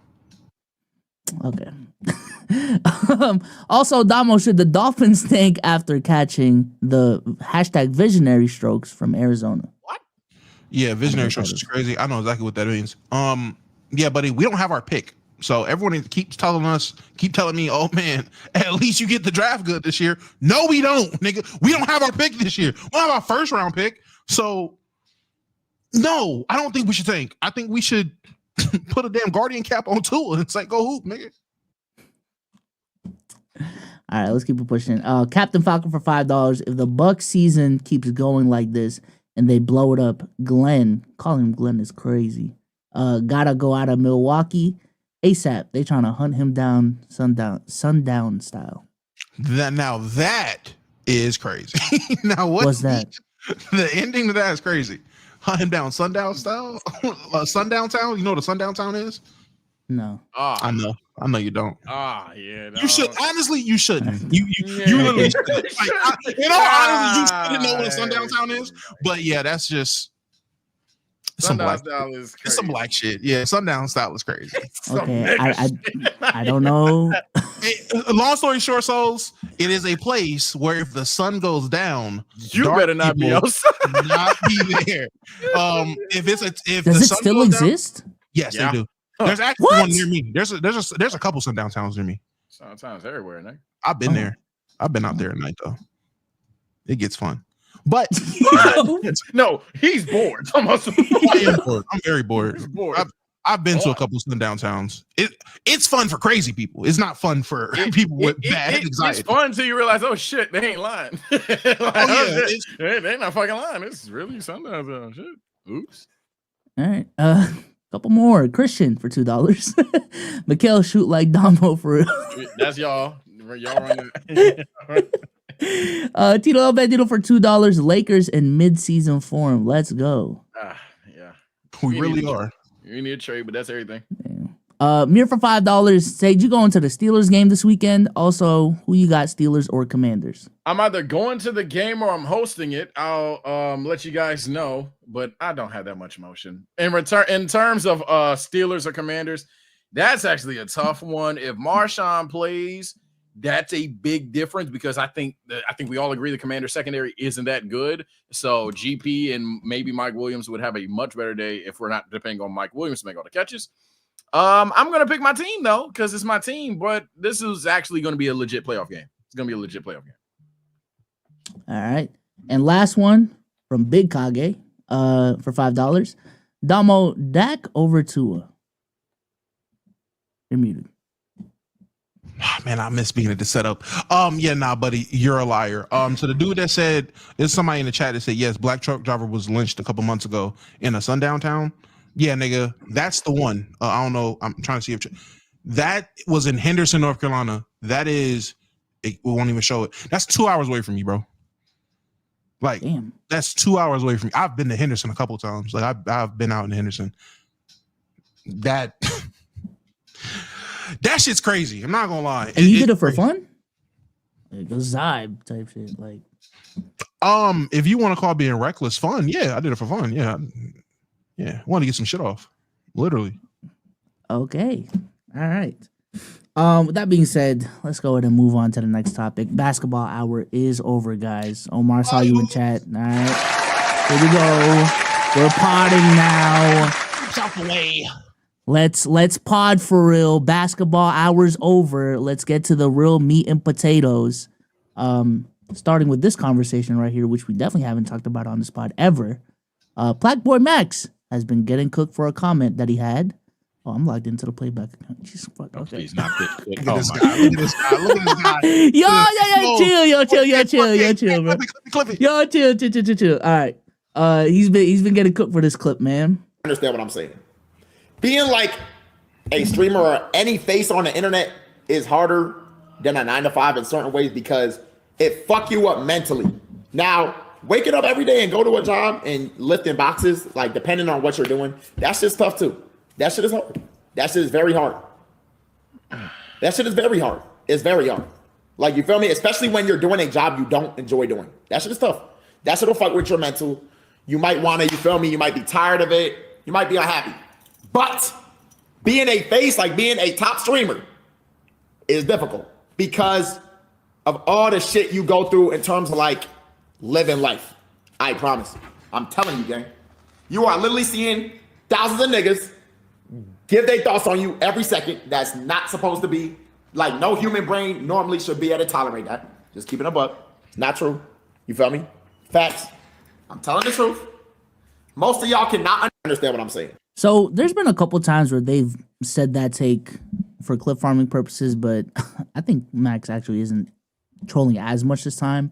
But this definitely got the conversation going again on Twitter. Some more so that Cash Nasty Actually, had to chime in here real quick and had to agree with Max.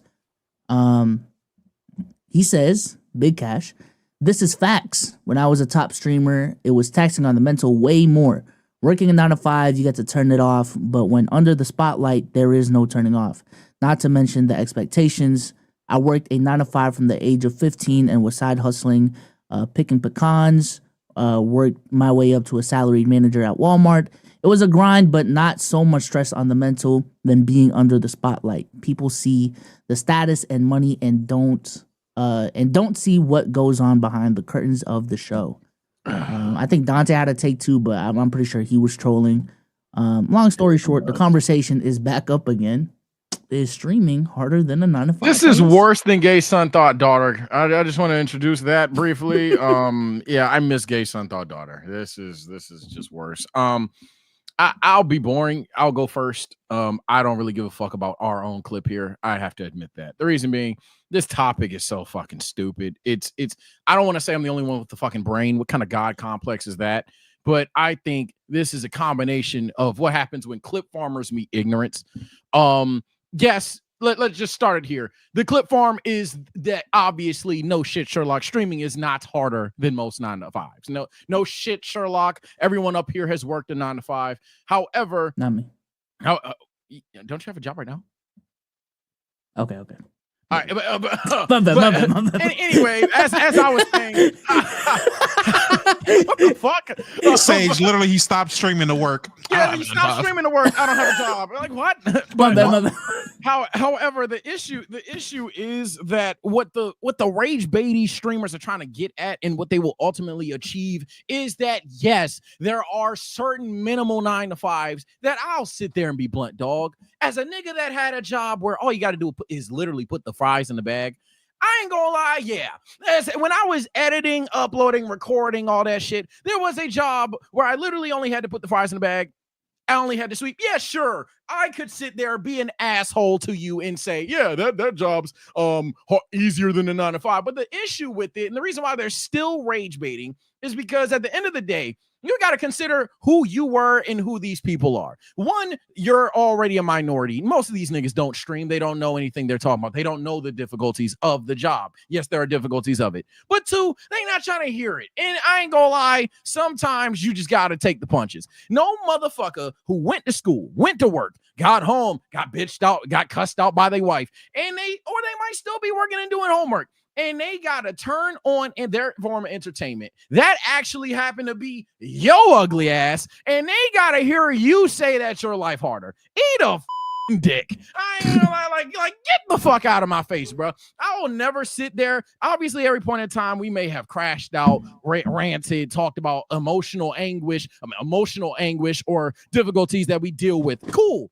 But I will never sit there, look TSO, keep it a buck in the face and say, oh yeah, my life's harder than yours. They're not trying to hear that shit, bro. So I understand why there's a level of ignorance to streamers and their life's the easiest piece of shit. They need to shut up. It's not as easy as they think for the rage baiters, but stop rage baiting your fucking communities. And on that note, I'm gonna get my food.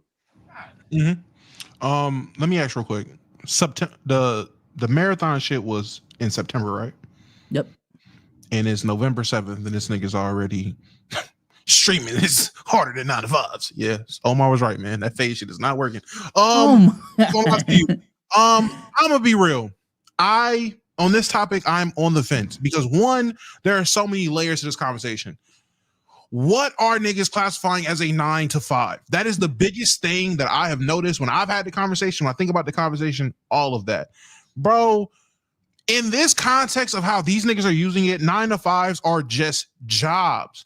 And with that frame of mind, understanding these niggas mean jobs in general. So just waking up and having to go to work or do your job. That is what they're saying. Yes, being a top streamer, in the context that he gave, being a top streamer is harder than putting the fries in the bag. It is. Being a top streamer is so much harder than asking motherfuckers at Walmart. When you're working at Walmart, you got to ask, hey, can I see a receipt real quick? All right, have a good day. Yes, being a top streamer is so much harder than all that. Of course. We all know, them niggas know, this nigga Max knows, being a top streamer is not harder than being whatever y'all want to consider a hard job. Because God forbid I start naming jobs and then niggas, well, if you want to be specific, being a hand surgeon is way more difficult than being a brain surgeon. Like, all right, bro, you got it. You got it. Whatever a hard job is in the real world, obviously streaming is not harder than that. This is coming from a person who has 80% of the jobs I worked have been bullshit, easy jobs. 80%. I've had a couple of hard, taxing jobs in terms of physical labor. I'm not going to sit there. I would rather be streaming than doing that shit and like 80% of the other shit I was doing. Was it harder?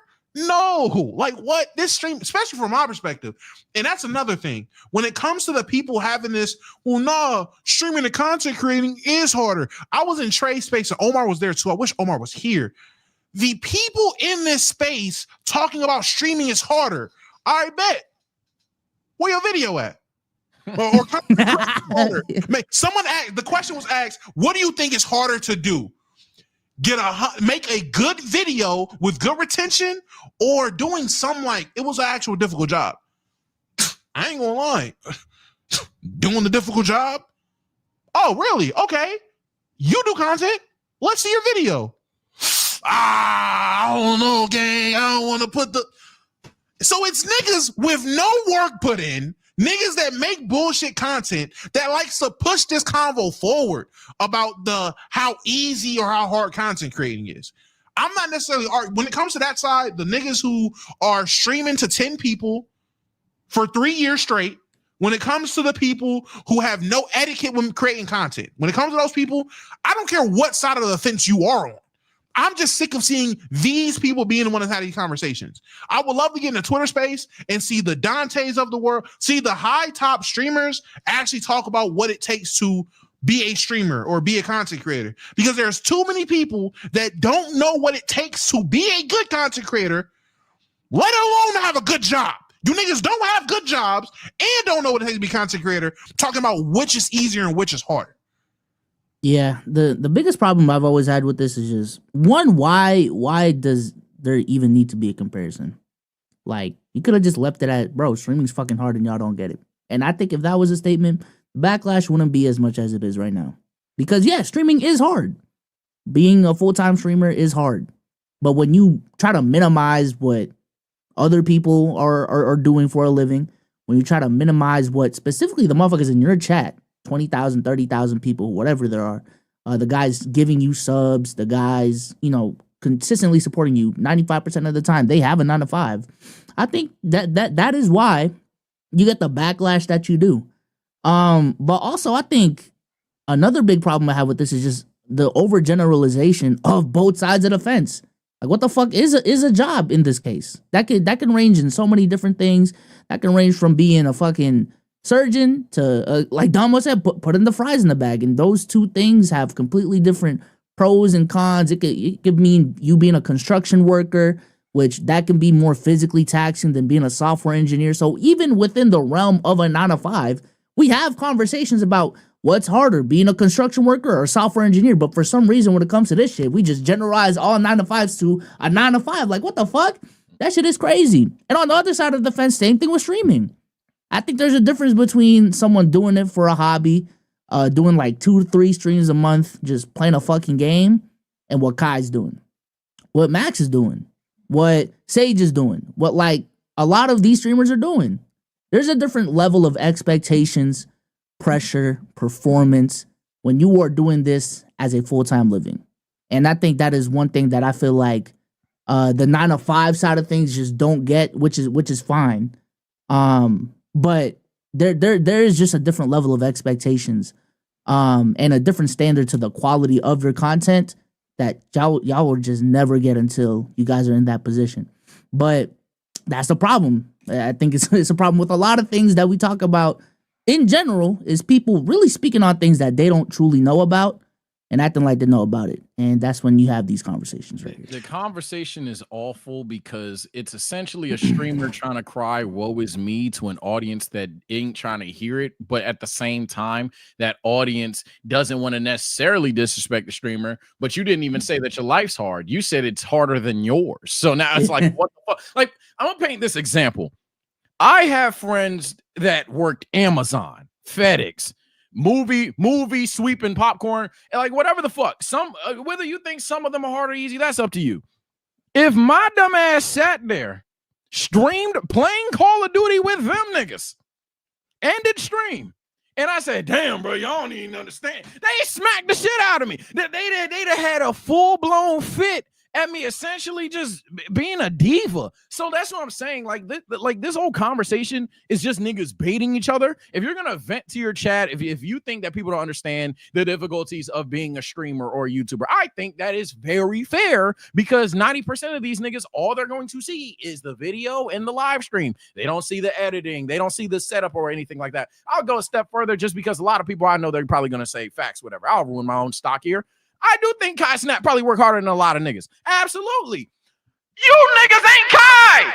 Like, I don't know why the fuck niggas is trying to do this shit, and they'll bring up the most extreme streamer on the goddamn planet. These niggas ain't Kai. TSO Sage, who has a full-blown editing staff. Granted, the money it costs to pay them niggas, but TSO Sage, who has a full-blown editing staff, does not work harder than a nigga who bench presses shit. Probably TSO Sage levels of weight in boxes 24/7, 365, sweating his ass off. No, like, come on, bro. Like, this is such an easy conversation, but niggas is out here trolling for no damn reason other than clicks. That's why that clip farming shit is whack as hell, man. I'm just saying, man.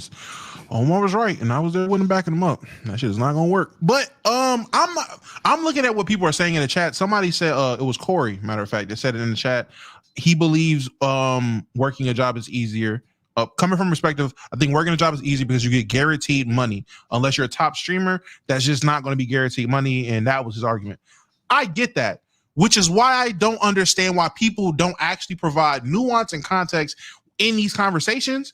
And I understand we're talking about it. It's a rage bait clip. It already got the clicks, so we're going to talk about it. Cool. This shouldn't have gotten traction. Like, there's no way every month, y'all, we will sit here and see yet another streamer, all from the same fucking niche and community, say the same thing, and it gets the same uproar and the same conversation every time. We just seen Agent do this a couple of months ago. Was Agent might have been a month ago, for real. No, because wasn't it Lacey that said this shit a month ago? Yeah, but he was like legitimately clip farming though, like as a bit. At this point, I think all these niggas are clip farming. Agent 100, like, I think it's an inside joke for Agent Stream when he's clip farming though. To be fair, but I get your point. It's the same outrage though. But even with Lacey clip farming, it still got outrage. It was still and that's what I'm talking about. That's what I'm trying to harp on in my. And I'm gonna use this word wrong. Soliloquy. I love pointing it out now.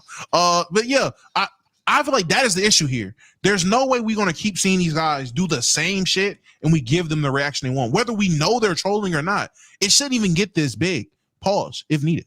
Yeah, so we may be the problem here, but furthermore, just to continue the convo, I guess, even the guaranteed money point, it's kind of dog shit, and I'm not trying to appeal to the popularity thing. Y'all know, I get dunked on this channel 24/7. I don't give a fuck, but I gotta agree with the majority here. What do you mean the money's guaranteed? I'm sorry, but again, if TSO Sage, the Chick-fil-A college student, heard TSO Sage, the streamer, talk about, man, my money's not guaranteed. Oh, hey, TSO Rage, appreciate the 5 gifted. Bitch, what do you mean? What the fuck do you mean guarantee? Like, yo, boy, stop it. Yeah. Stop it. I just think there's pros and cons to every job. And like certain jobs are going to be more mentally taxing than others. Certain jobs are going to be more physically taxing than others. And depending on who you are, something being mentally taxing may not matter to you because you're just that fucking strong, or vice versa. But hey, man, we got our clip off. They got theirs. Sounds like it's fair game. It's a cycle. And then the potential react. If we were there on their radar, the reaction to their reaction therefore spawns our reaction, and the content cycle keeps going on. Sometimes I ask if I've made bad decisions. Oh, best believe, God forbid one of the niggas react to this podcast clip, because I will. Damn a flight Cash Nasty reaction. I'm going TikToker with it. Green screen on screen. I'm just sitting there waiting to talk. Hey, No, that is the worst fucking. I hate them shorts. Hey, Damo been waiting for me for his channel. I ain't gonna lie. Stitch incoming. I just like. No way, John's my gears. Yeah, I can't wait. I'll watch a funny ass skit, damn near like the shit, and as I'm about to swipe, I'll be like, "Is that a nigga in the top left? Oh fuck no! Get that shit out of here! I hate that shit so much, bro." Yeah, that shit is awful, and so is you're so right. I can't wait for the next beef to pop off. Pause. I am itching, boy. Yo, I found out accidentally Zen Master's channel. Did you know he has 95K subs on the channel now? Yeah, it's crazy. Isn't there a lot of them from shorts? Yeah. Yeah, I know. Because hey, listen, I ain't gonna lie. I'm real to the pod. I'm like a real hater. Everybody I got problems with, I genuinely like look them up on the side and keep track to make sure they're still failing. Like I'm a real hater. Yeah, so I knew that, and they're mostly from shorts. It was just funny. Like, this ain't even like, it is random dick suck, but I was watching the Jeff Teague podcast. Like, they was premiering it, and I seen him in the comment section. I'm like, is that Zen Master on the Jeff Teague podcast premiere? Oh my god, he talking about, yeah, JT ain't having it. Like, hi, bro. Okay, Zen Master. Okay. 68 years old. My fault. I'm sorry. Let me stop. He did delete all the posts regarding us though, so that was just interesting. That was just an interesting find. Y'all know I don't need beef. Yeah, no. All right, let's go ahead and move on to some more streamer news, streamer drama. Have y'all kept up with DDG, Halle Bailey, and Kai? I've seen something about it. Yeah, I wouldn't say kept up with them. I have seen the random Kai clips, because I ain't gonna lie, call me what you want. I'm happy the nigga going crazy on Twitch. So I've tapped in, seen the Glorilla videos, the Uzi VOD or whatever. I've seen a couple of clips. Yeah. So one of the many things he's doing on the podcast was he had DDG on, and specifically DDG brought Halo, their son, to Kai's stream. And honestly, nothing crazy happened. Brought on Halo. Kai said, "Oh, it looks so cute." All these different things. Even gifted Halo like a bunch of gifts. But Halle Bailey then ran to Twitter and said this: "Hi everyone. Just so you know, I am out of town and I don't approve of my baby being on a stream tonight. I wasn't told or notified, and I am extremely upset to have my baby in front of millions of people. I am his mother and protector, and saddened that I wasn't notified, especially when I am out of town." That that tweet right there then got Halle Bailey a lot of flack. She then deactivated her Twitter. She then deactivated her Instagram, and I believe she also said this as well. This is now a deleted tweet. "As a woman experiencing severe postpartum, there are boundaries that I wish to be respected. Nobody knows what someone is going through until they snap." Now, we talked about DDG and Halle before on this pod. Actually, y'all might have not been there, but I'm pretty sure we've talked about them in general, though. I guess just initial reactions, because there has been a lot more stuff that happened afterwards. Essentially, everyone's just saying, like, "Yo, Halle, why the fuck do you have a problem with the baby being on stream? You've posted the baby on your Instagram before, you know, the baby was in the vlogs with DDG, didn't have a problem back then, now you have a problem, all these different things." Y'all think the hate is valid, or is the internet bugging? The internet is bugging, and I'm only going to say the internet is bugging because I'm coming from a parent perspective, and I'm coming from a nigga that's had to deal with the current mother of his child with her and not being with her, like just as co-parents. Initially, yeah, you would be like, "Yo, she's tripping," and then take a step back and realize she probably didn't know her child was going to A, be at Kai Sinet's house, his fucking mansion, and B, on a Kai Sinet stream. I don't know how y'all are dumbing this down to, well, you put him on your Instagram and DDG vlogs with him. Why he can't be on the internet? She didn't know where her child was going to be. Yeah, she knew he would be with DDG, but a lot of people who are co-parenting, they like to keep tabs and just know where their child is going to be. It makes sense for her to initially think that her son is with his father chilling, and then there's a clip of Casanat 360 no scoping your child out of a duffy bag. I don't know what happened on the stream. I didn't watch. I'm just saying. But you just all these people now are just seeing your kid who probably never seen your kid before. Yes, she has posted her son on her page. How many of you niggas that watch Kai are on Haley Bailey's fucking Instagram? Like just because he's been posted doesn't mean the people watching have had access to her child before, or in her opinion. Like I don't know. It's just I can definitely understand her perspective. My literal, and I do mean literal, only issue is that we can talk about it.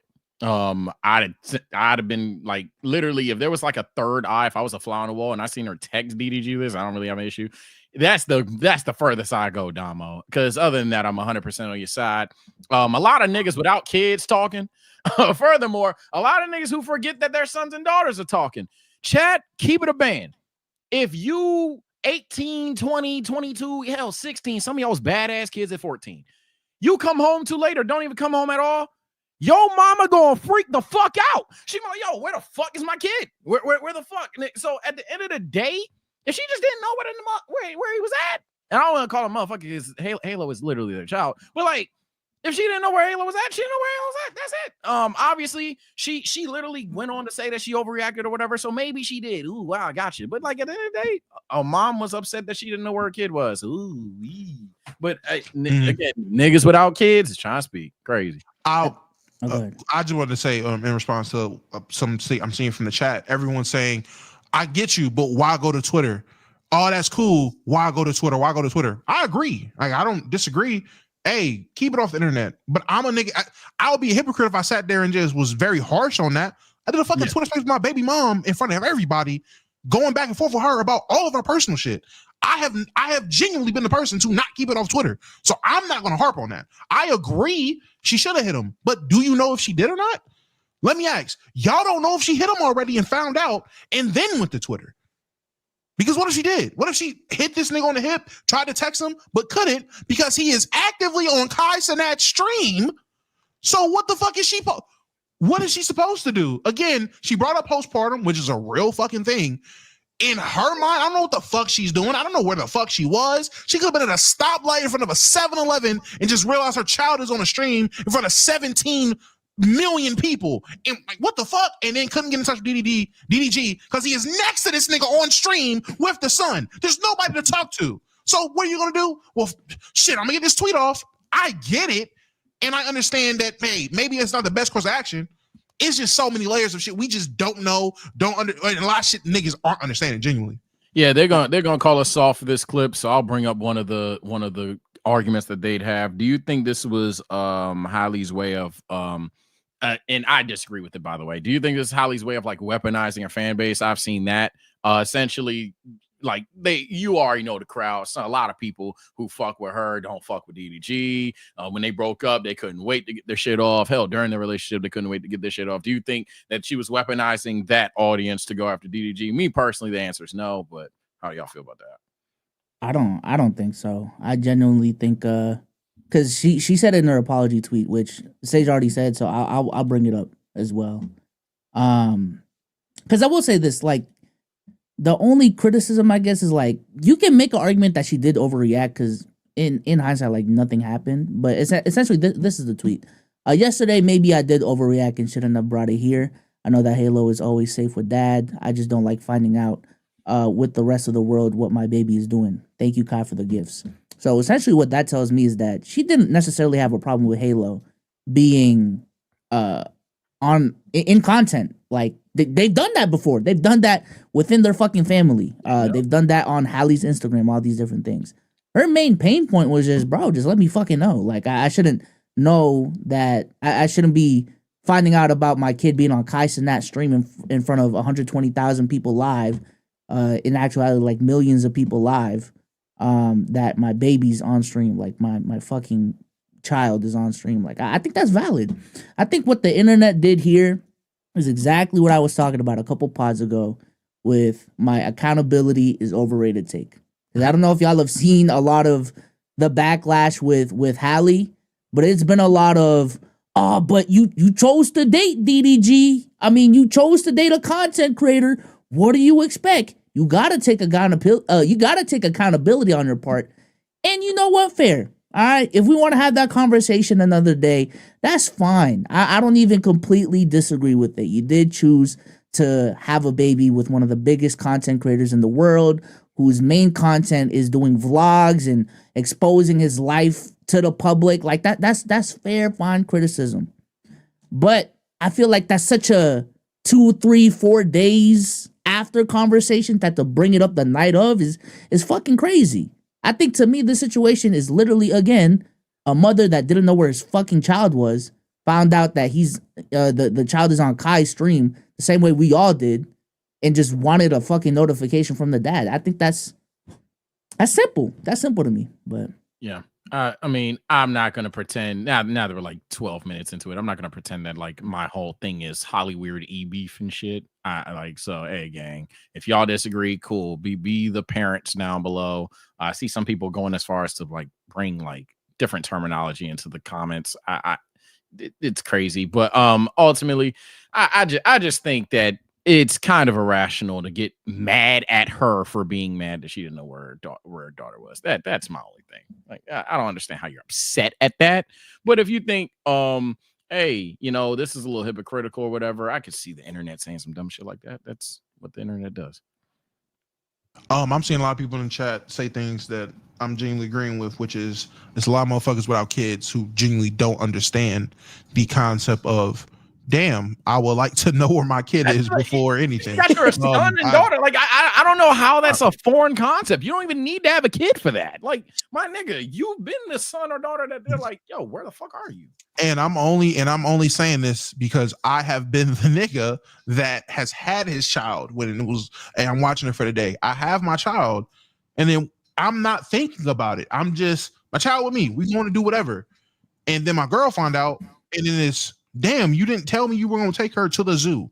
Damn, you didn't say you were going to do X, Y. You didn't. Why didn't you say something? Me, in the moment, fuck, I'll tell you for. It's my kid. But being able to take a step back and be like, on the other foot, and I'm a real situation actually. My child is with my girl. They're going to buy shoes. She comes home with fucking Jordans. And I'm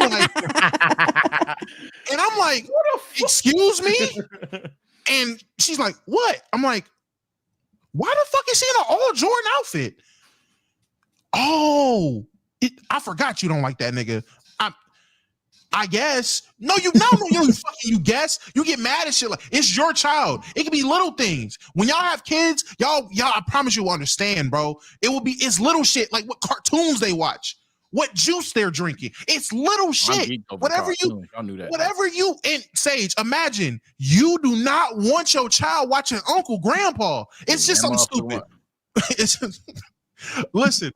You don't want them watching Uncle Grandpa, and you realize, hey, I'm gonna drop them off with whoever it is. I mean, it gotta be your girl. It could be family or Jay, whatever it is. And you come in, and niggas is watching Uncle Grandpa. If my son or daughter go on a weekend vacation with Pop, all right, and they come back and they say, "Good morning," I'ma crash the fuck out.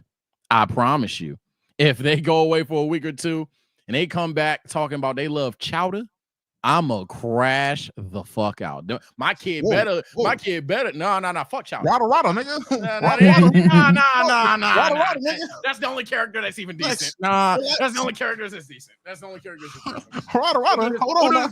We'll do this a different day. But the point is, yes, Damo is 100% on the money here. I don't have kids myself, but I just remember like conversations my parents have had around me. Who I was a kid that, I mean, y'all make peanut jokes and shrimp jokes, but like I was allergic to shit. My parents were extra angry when they didn't know where the fuck I was or what restaurant I'm going to. They were extra angry about that.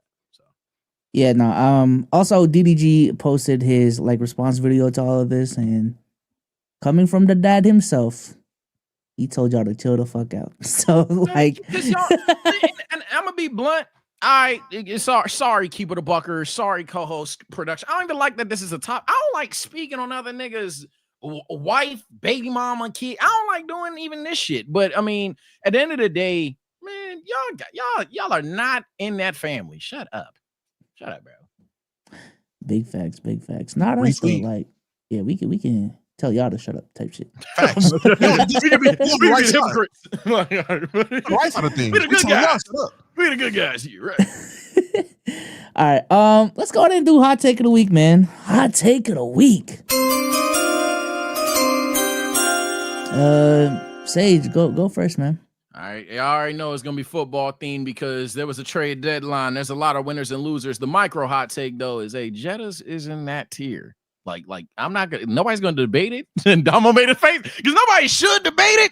Jettas is in that tier. Like, who are some of the greatest receivers? Jettas is in that tier. But hey, it's a matter of when y'all get with that. But in terms of the trade deadline, I think honestly there were a lot of winners and losers. I'm gonna say that the biggest winners to me, and granted, I think this trade was earlier, but like the Bills getting Amari Cooper, Lions getting ZD. I think the Jets probably came out on top as well, but I would have to say home run to the matchup that's coming this Sunday. I think the Steelers and Commanders had a great deadline. I understand I'm a Steelers fan, so you guys are going to be ready to either hate or think that I'm being biased. But eating Preston Smith for free, a good pass rusher, not great. That for 7th, shit, I take it. When you talk about Mike Williams, yes, he is probably washed. He's not that guy in 2021 or even 2020. But if it means Calvin Austin can take his little fast ass pass if needed in the slot, and we could have essentially GP before and after his prime on outside, I think that matters a ton for this team. All at the prices of a 5th and 7th round pick. I think the Commanders, probably my home run hit. And I know that may be controversial, but I dead love the Marshawn move. I'm going to miss Mike Evans and Marshawn's rivalry. I think we are forgetting that thing. I think we're forgetting how gas that is. But, man, Marshawn Lattimore to the Commanders, that's not hometown bias. The Commanders secondary was dog shit. It's probably still not the best, but they needed Marshawn badly. I think the Ravens, unfortunately, may be the sneaky winner of the deadline because I don't think it will happen. I think we're too late for that. But if Trey White somehow turns it back on, oh, fuck. if it happens, oh, fuck, they're legit. I guess some losers would be teams like, I guess teams that had to like chalk it. Teams like the Rams who had to realize that, hey, gang, we're not that good, but then didn't trade away good assets or get the great haul of picks like they could have for like a Cooper Kupp. I think teams like the Browns could have given up a bit more. If you know your ass, just go all in. Go ahead and get you some draft picks. But other than that, I think a lot of the teams that made moves had a good trade deadline. But let me know your thoughts in the comment section. I just want to say, the Buccaneers are going to play the Commanders next year, right? What? Bro, hey, I looked on Twitter. Bro, please. I looked on Twitter. I knew that shit was too funny. All the tweets I was seeing on my timeline, this nigga, Mike Evans calling him, like they had the clip of Buddy calling him his favorite op, talking about King Von. What was it? FBG Butter, whatever his name is, talking about King Von, his favorite op. And it was just, Mike Evans feel. Oh, that's crazy. It is true. Mike Evans hates that. Ooh, my nema. Hey, chat, thank you. Chat, check me, YouTube. This is 100% chat. There is a clear loser. The Dallas Cowboys. Holy, Jerry Jones, you need to be gone. Holy shit, man. Look. I've had Keep It A Buck Discord troll me on Mike Williams for, what was it, a 5th? I've seen Amari Cooper. I've seen D-Hop go to the Chiefs for like a 6 or something. Jonathan Mingo for a 4th. Okay. I don't even think I need to say anything else. Jonathan Mingo for a 4th. All right. That is a franchise, man. We lost to him. I don't know how that happened, but yeah, that's my football takes of the week, man. The trade deadline was very fun. All right. Let's keep it pushing. I don't know what the fuck. I didn't even know it was this week. But I'll take it a week. Damo, go ahead, man. Oh, man, this is so easy. And I'm going to share my screen also so Bsolz can pull this up after I say it. Every rapper, content creator, celebrity, all y'all niggas, 150% deserve the woman and baby mama drama y'all go through. 150% deserve it. It's all deserved.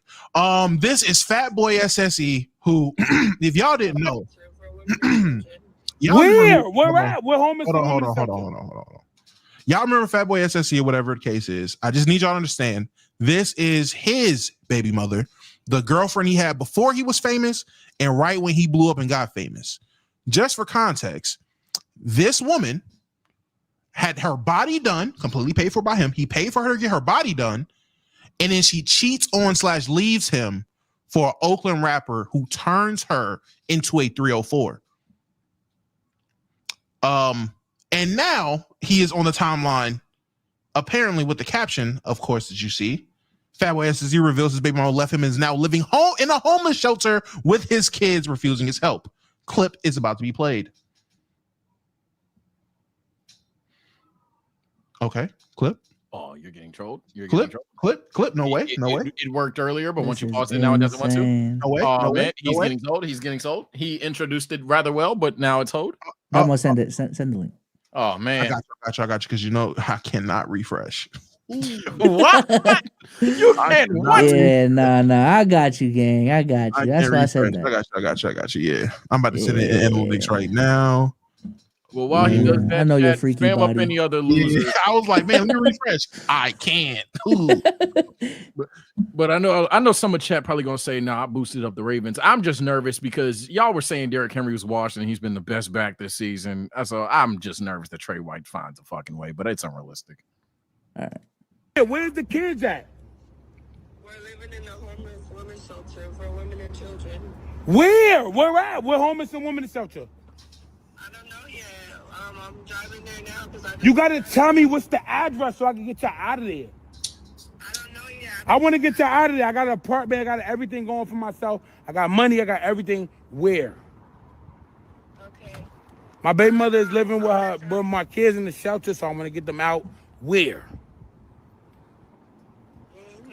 Where? Where's the kids at? We're living in a homeless women's shelter for women and children. Where? Where at? We're homeless and women's shelter. I don't know yet. I'm pretty sure it's just Luke. You gotta tell me what's the address so I can get you out of there. Oh shit. Yeah, you definitely played that already. I was like, what? So yeah, so that is what he is currently dealing with, and I just seen that and thought, man, the signs weren't there before, gang. Like, if she's this much of a bird brain, the signs weren't there before. And think about the countless niggas. Rick Ross, his baby mama, and that nigga's 50. His baby mama out here clapping on Playboy Max stream. Like, you niggas deserve all this shit. Y'all deserve all the drama these bitches put y'all through. Because a lot of Anthony Simons got scored on by Brandon. We did not talk about that, but that is the craziest shit in the world. Anthony Simons got no. gamed on. That was got crazy. gamed on by his girlfriend's other baby daddy. Nigga, I don't know if you were baby daddy 2 or baby daddy 1. It's a lose-lose either way. Yeah, Y'all let me niggas share that deserve clip. all this. Because this is the messiest basketball clip I have ever seen. This is insane. This is stupid. This is so crazy. All right. It's going out. Will he get it off in time? Yep.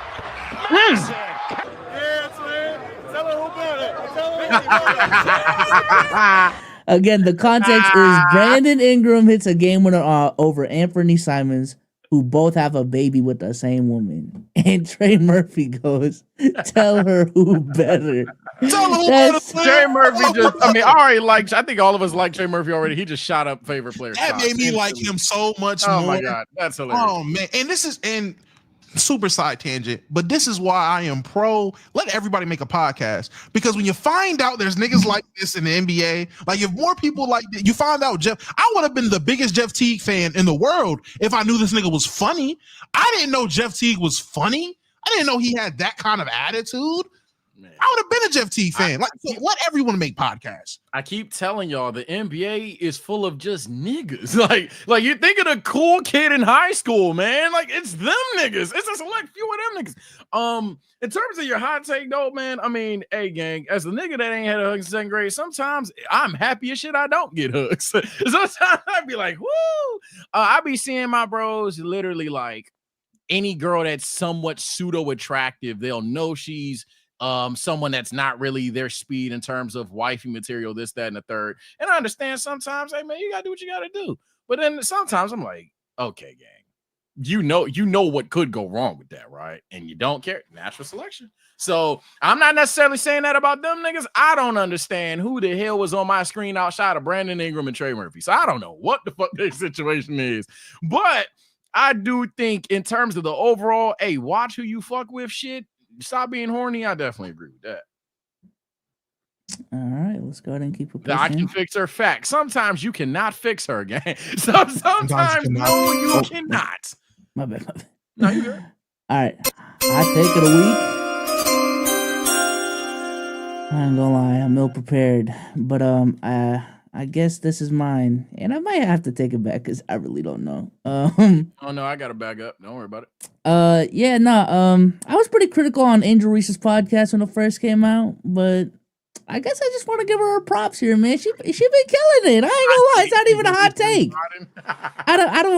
I don't know if the content's good, but she has really stuck with it so far. What is this? Month 3? What is this? Episode? I don't know. Episode 10.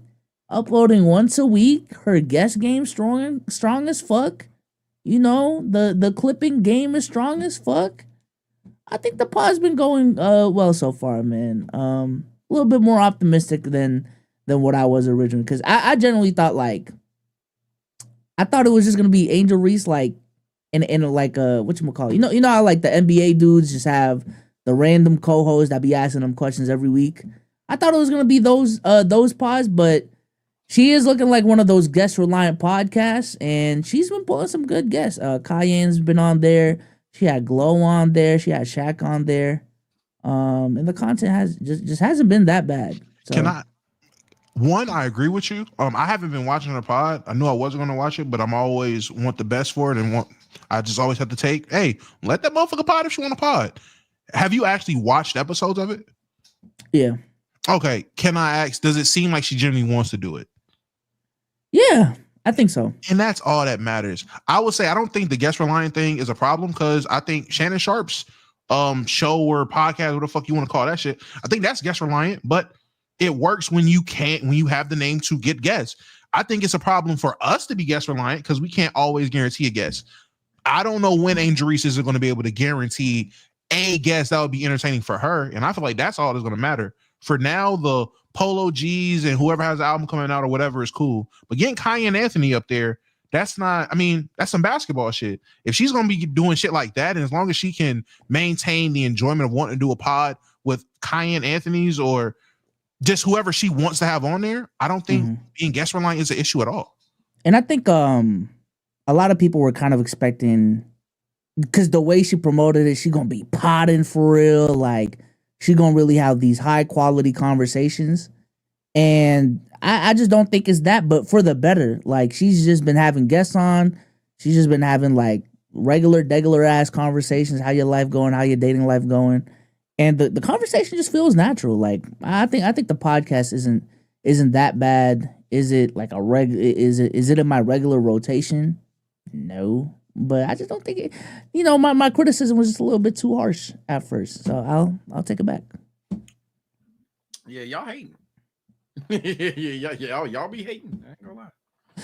All right. Let's read these super chats. And while we do that, the ANQ for today, is, what is your hidden talent? If you can show it on stream, what is your hidden talent? This could go crazy. I ain't gonna lie. What is y'all? Okay, my hidden talent, I'm double jointed. Oh, yeah. Pissed me off. You just pissed me off. That's I'm crazy. double jointed. You one of them niggas that make the elbows like go inside and shit too? Oh yeah. Wait, this is rare? No. Like I can't do it because I'm not double Like your elbows like bend your in because you're elbows double go, jointed. like, Like, right here. please don't do it. Please don't do it. Wait, no, I don't. Am I doing it? You're good. You're good. I'm good. You can't do it. I'm about to say. I was sure gonna do this but I think it's because I'm fat though. Like, it's not. No, yeah, Dama, you know what I'm talking about, though, right? Like, I know exactly what you're talking about. Double jointed with the elbow. My girl's like that. Oh god. All right, what's y'all hidden talent, man, that you can show off camera real I quick? ain't got one. I'm untalented. I guess I'm an all-time yapper. I think that I truly am the greatest yapper you have ever heard of. I'm thinking that's where you going though. I don't know, man. My hidden talent is my strength. I don't know, man. I'm a strong dude. I don't know. I don't know. Which one me to lift? I don't know. Which one me to lift? I can move shit, nigga. That's my hidden talent, nigga. I'm a strong guy. Nah, I'm funny. That shit. I don't know what you want me You to see it do. right now, head ass. My hidden talent's on display every time you see me. Come on, man. I think I got plot armor. Oh, brother. I think I got plot armor. Like I ain't gonna lie, I'll be completely underqualified for shit, and I just get away with it. I think I got plot armor. I think, like, I'll never forget this one time that, like, I fucked up this order bad. I gave this girl four count chicken strips instead of literally the one sandwich she asked for, and she just came back. She's like, who does that shit? Like, she just came back. I could have got fired for that. But, hey, gang, I think I got plot armor. I truly do. All right, the link is in the chat to join up. While we wait for people to come up, let's go ahead and read some of these super chats. Gotcha. I can play instruments. There we go. What am I talking about? I can't play. I can play instruments. Ooh. I'm good at the saxophone. I'm good at the tuba. I'm good at the trombone. And, Damn. Secretly, no, I seriously can play. I seriously can play, bro. I You forgot your fucking Beethoven, apparently. Nah, What the I fuck? 100% forgot. I like dead ass can play like those. I can low key play the piano. I was never taught. I was always just fucking with the piano when I was little, and I low key can play the piano. I found out when I was in college. How good is That good? was I mean, I was in them little band classes for a long time. I do know how. Like, I need the music in front of me. Don't ask me to name the notes because it's been God knows how long. But like, I dead ass had a couple of solos or whatever. I dead ass can play. Yeah, no, this nigga really. I want you to know, Sage, Cardiac is cheesing right now. Cardiac he is stiff. Keep I me knew on the you were monotones, my guy, though. and he like anime. He's really me. Keep me on the Cardiac is in a monotones though. backflip. I ain't never did trumpet. I did again trombone, tuba. I had a year of saxophone, but that was it. But don't keep me on the monotone shit. You know? Cardiac dick just jumped. It's crazy. Yeah. That nigga Stage started naming them off. Cardiac was just, Wait, hold on. Wait a Really? he about to go get out of TS. He about to go get out of OTF and go into TS on the Discord right now. This is crazy. All right, let's read some of these. Captain Falcon for $10. I worked at McDonald's for 5 years and wore multiple hats and was one of the most dependable guys there. The guys that say that shit couldn't even handle bagging the food. I can just tell. Yeah, Bsolz alluded to it. I did as well. These niggas, and not every streamer is Kai. Hell, not every streamer is Playboy Max, who said the clip. But yeah, there's also like lazy workers, let alone are there lazy streamers. The nigga that just streams, not even to just 10 people. You stream to 1,000 people, but the nigga that just reacts to videos is not. That's not your line, buddy. It's not your line. All right, White for $10. Who would have more motion if they dropped the movie today? Mario or Mickey Mouse? Mario all day. Mickey Mouse. Nobody care about that racist mouse. Yeah, the Mickey Mouse movie. No, Mario. Yeah, what? Like, Mickey what would Mouse Mickey IRL? do? What the fuck? Yeah. Goofy would have more motion than Mickey Mouse at that point. People would be curious what Goofy did, let alone a Goofy movie 3 or whatever the fuck. Yeah, Goofy would have more motion than that. Disney they just don't got the trust of the people right now with their projects. For real. Mir for $2. Incel son or feminist daughter hates men. Incel son. That's a trap card, but incel son, because that means I'm a horrible father. If my daughter hates men, that means I was really got to look inward. Yeah, like I'm about to say, like that's on me 100%. So incel son, because at least I just didn't teach my son how to be a man. Ugh. But like, damn, my daughter felt so uncomfortable around men that she hates them niggas. God, man. I ain't gonna lie. At least Sage looked at it from a good point of view. I was just like, shit, at least I can play the game with my incel son. You in the house, you got. If you in the house all day, in my house, you playing the game. Like I don't know what else you about to be doing in here. So yeah, at least we can play the game together. Like I don't know what I'm doing with a daughter that hate men. Like shit. Yeah, true that. All right, Mir for $5. Let's get to the real meat and potatoes. Are you a furry for liking B-stars? The fact that you know what that is, you need help. Hey, you don't want to know. I'm not gonna lie, and I was about to say, as a person that does know what B-stars is, and as a person that when they first watched it, liked it. At first, I would tell you, nah, gang. Nah. You ain't got nothing to do with that furry shit watching that. then you got to really look inward. If you like Bstars, at some level, You a furry, nigga. Listen. You might not be. It's like autism. You're somewhere on the spectrum. Like you like either at the very end or at the very beginning, but you somewhere on it. If you like Bstars, I can say that Bstars is cool though. I fucked with season 1. Season 2 kind of lost me, but season 1, I watched all season 1. I was like, all right, I fuck with the show. I've only seen clips. Obviously, I have an anime TL. Obviously, I've watched other anime YouTubers vaguely talk about it. I haven't seen even episode 1. You niggas. It's like autism. Oh, you Googled it? Crazy. Oh, no, you're talking about that. No. Jesus Christ. What's up, bro? It's the fact I'm numb to that shit too, right? Like he just said that, and I'm just yapping like he ain't say that shit. Sage is like, damn, really? It's like autism.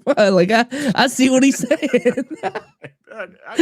Yo, Jay Clark for $5. Yeah, I'm conceding on the season. Ravens defense is so incredibly ass and wasting an all-time great season for Lamar and Derek. You won, Sage. Nah, Jay, not you. No, you one of them Discord niggas. Nah, follow through. It's only week 10. Follow through. Being said, Jamar fucking y'all up right now, even though Hamilton got hurt. But nah. I love how Discord is slowly but surely just starting to admit that, yo, it's the best Steelers team we've had probably since the Killer Bees. I'm not saying we're going to win the ball. TJ Watt set us up for failure talking about, hey, gang, I don't know if I'm going to be able to play the ball with my son.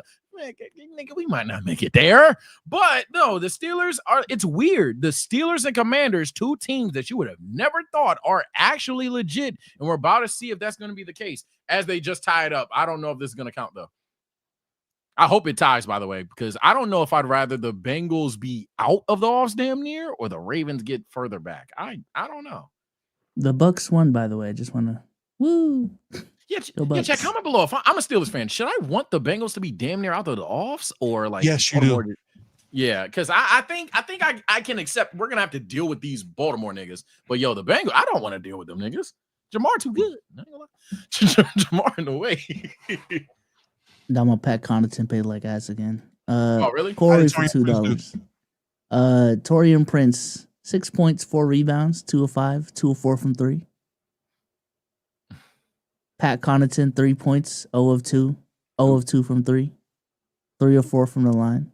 My dog can't get into rhythm. He only playing like 6. Yeah, I'm not saying he's playing out of rhythm because this nigga Torian Prince. 17 minutes.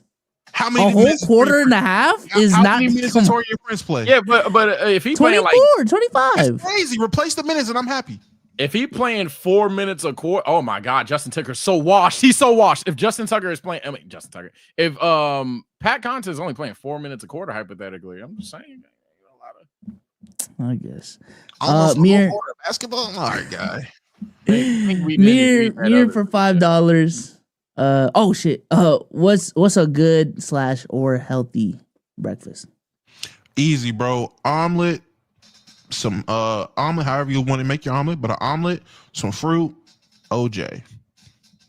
What? I'm gonna give you a Filipino one, man. Rice, egg, spam. What? Omar just threw up. Well, stop it. What I eat? Unhealthy as hell. I get bacon. I get them eggs scrambled and cheese. And then I usually slide in either some grits. Or if I got time, I make a little waffle or pancake or whatever the fuck. But the healthy option, I'm honestly oatmeal, boil your eggs, and if you could do a little protein shake, I did too. I ain't gonna lie, bro. I eat a lot of eggs. I don't know if it's just me, but the more I've grown, the more I've started to hate scrambled eggs specifically. Like, I actually am the opposite. Fried eggs start to piss me off unless it's on a sandwich. What? Yeah, I don't know. I don't know what it is. Yeah, you're right, Sage. I'm with you. Fried eggs only on the sandwich, so I can never turn my back on scrambled. Yeah, I love scrambled. Yeah. Hey, maybe that's because I it don't come out because it's not my accent or whatever. But I'm damn near. If I had to own anything, it's not even suburbs. I'm South Side. My family is Southern as fuck. Them niggas all they did was scrambled eggs. So I am an egg, nigga. I'm shaped like one. Hey, nigga, eggs is my thing. Yeah, no, I got them 48 packs. I eat a lot of eggs, but. Mir for $5. I think people losing it too. But imagine you find out your son / daughter is in front of Super Bowl amount of people and you didn't know till you see them live. that's basically all it is. Yeah, she could have overreacted, but at the end of the day, damn nigga, like you have some compassion, but it's the internet. Of course they don't. Yeah. Namai Davis for $5. The only issue I had with I can't read. The only issue I had with it was keeping it off Twitter. She knows how her fans, quote unquote, feel about him. That could have been kept private. That's all. Retweet. I skimmed over that, but yeah, that's the only thing I'd say. I prefer the text. I keep shit offline. I don't like when we have issues on here online. I can agree. Namai Davis for another $10. I hate playing Burrow and Chase, especially with this defense. Yeah, it's a win-win for me. Preferably you niggas tie. I don't like Baltimore. I want to be first in the division, and I damn well don't like that the Bengals might try to sneak their way into the off. So I want to see y'all, no injuries because I'm not a dick, but I want to see you niggas go to war in a tie. And for a big $50, hold on. Dama, we're keeping track of the super chats when you're on the pod, by the way. Last one was pretty bad. Just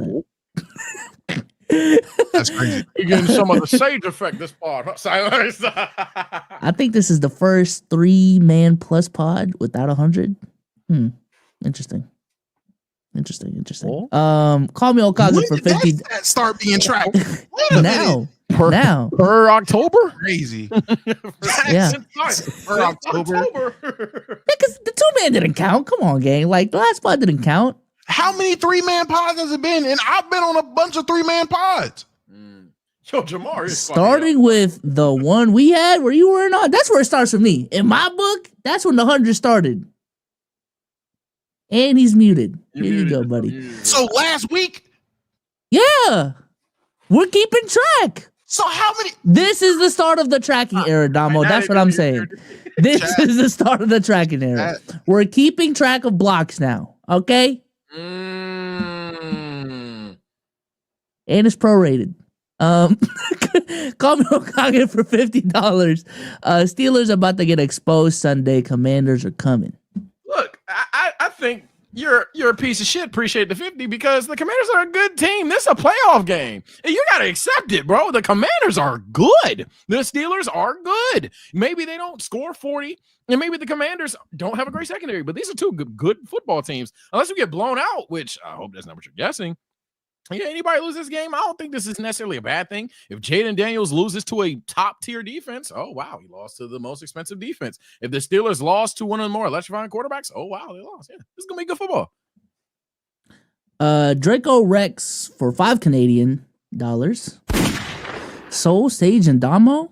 Omar finna come back and ask where Prize Picks went. Oh, wow. Damn. Dick suck is crazy. And no ability to host the platform. Damn. I think he's talking about the. Never mind. I know what you're talking about. Why did you say that?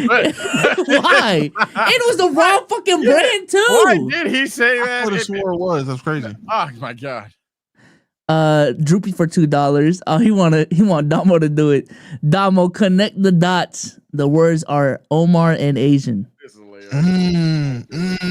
Get creative, nigga. Get creative. I got you. So Bsolz, smart, creative, pioneer, real leader. Some would say. So is Omar. Right.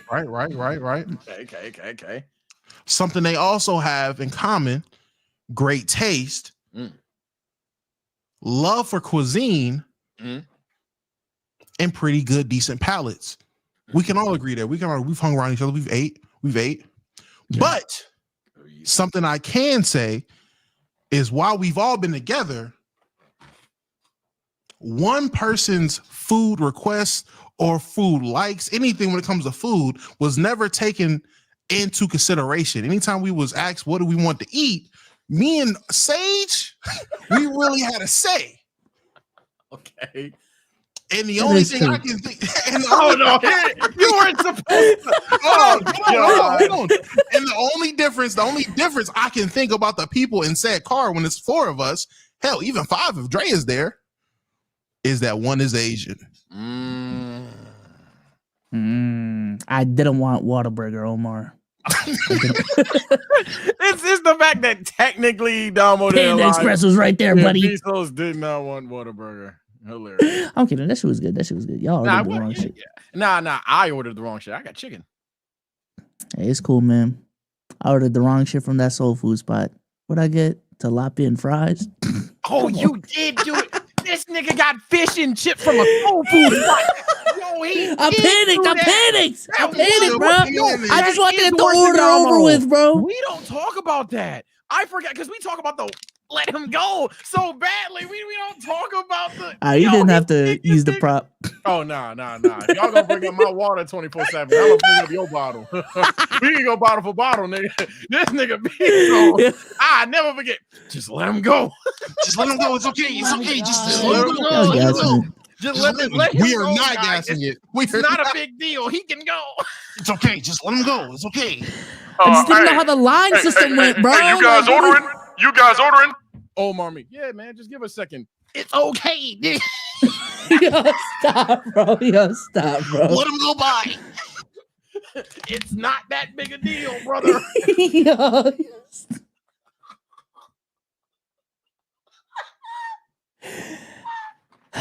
Oh my god. Nah, that shit was funny. It was as funny as we making it. Chad, I wish I was there. If it ain't hitting, you just had to be there. Woo! Oh my god, bro. The narrative's his narrative, man. I can't say anything to change y'all mind, bro. Adamo, I'm making this. I'm slicing it. I was standing right next to Bsolz. Thank you. I was. He right told there. no lies. I heard every. Listen. All I'm saying is when we went to the basketball park, I vividly remember Dre asking me, "Yo, you good?" And it was because I was zoning out. I have these moments where I just zone out. I don't know what the fuck is going on. That was one of those moments. You zoned out responding to him? Yeah, we just came from like a 4-hour flight off the plane, all these different things, going straight to the, you know what I'm saying, food place. I'm zoning out real quick. Like, let me catch up. Are you talking about when we went to that one park and it was all those people there and we were just sitting there like, oh shit, are we gonna get runs in? And then we had to leave because Omar stop, bro. Was that? How are you gonna do that? That's Yo, crazy. stop, bro. When you zone Free out? Tito for $100. I let him back in. Yeah, Tito. Oh, I can't read this. Sorry. Nah, you got it. Go ahead, host. Oh my. Yeah. Oh my god. Y'all people talk about the bum at hashtag stop the Steelers and the DEI Ravens like the Vikings and Sammy Mahomes ain't gonna win the Super Bowl. Sammy Mahomes is crazy. I mean, hey, I have no beef with Vikings fans, Tito. Talk your shit. Appreciate the honey button. I do think that the Steelers aren't going to win it. I don't think the Ravens are either. I think the real Mahomes is probably gonna turn it back on by playoff time and get it done. But in terms of Sammy Mahomes, he ain't Sammy Mahomes, nigga. Y'all got Jettas. And I seen someone in the chat type. So you think he's Moss here? I'm not going to call him Randy Moss. You did that. I'm just telling you, hey, gang, I've seen Antonio Brown play football. I've seen Calvin Johnson play football. I've seen Randy Moss play football. And maybe he's not there yet, but Jettas is literally one of them ones. That's all I'm saying. Now, you can think whatever the hell that means. But, hey, if you don't think he's one of them ones, give it time. But those that already watch him, nigga. Hey, we got 100 today. Damo's safe. Damo's safe. It's crazy. Ain't no Founders Edition anymore. No. All right, man. Q&A again. What is your hidden talent? We got some guys in the back here. And if you can display it, do it. No boss. Yeah. D Money. Hey, what's up? What's good, guys? What's good? Long time viewer, first time doing this. And I say my hidden talent is I can do that thing from that one SpongeBob episode where he read the side of the dumpster and learned how to swear. You know, that dolphin noise. Oh, do it. What the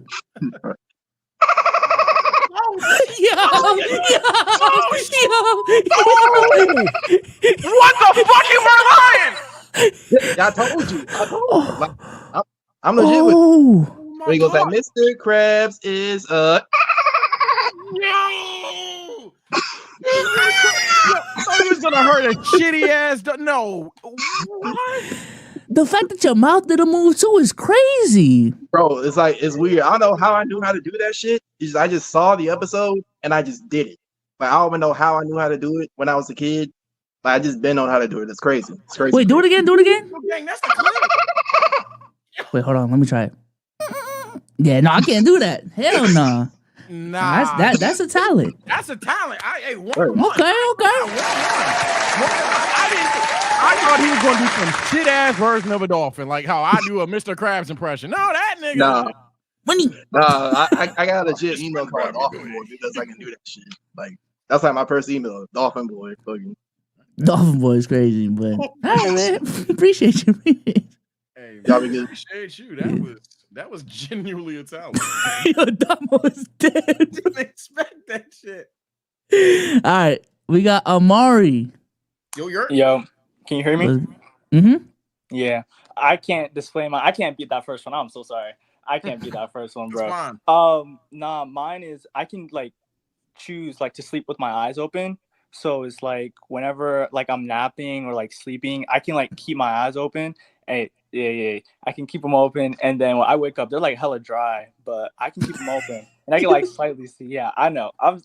So wait. So do you choose? You choose it like, all right, I'm about to take a nap with my eyes open. Like you choose, all right.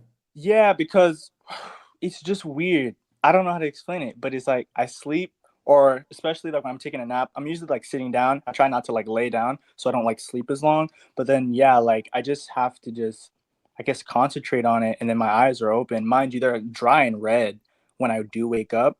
But it mainly like freaks out my family, but like it can also help me see if like anybody's in front of me. Also, Cap, I'm like, Cap, go to sleep right now. What? Go sleep right now. Go to sleep right now. Go to sleep right now. And it's mainly because I have like bad eyes. Like my prescription is really high, so like it's kind of like one of those. Like you got a quirk.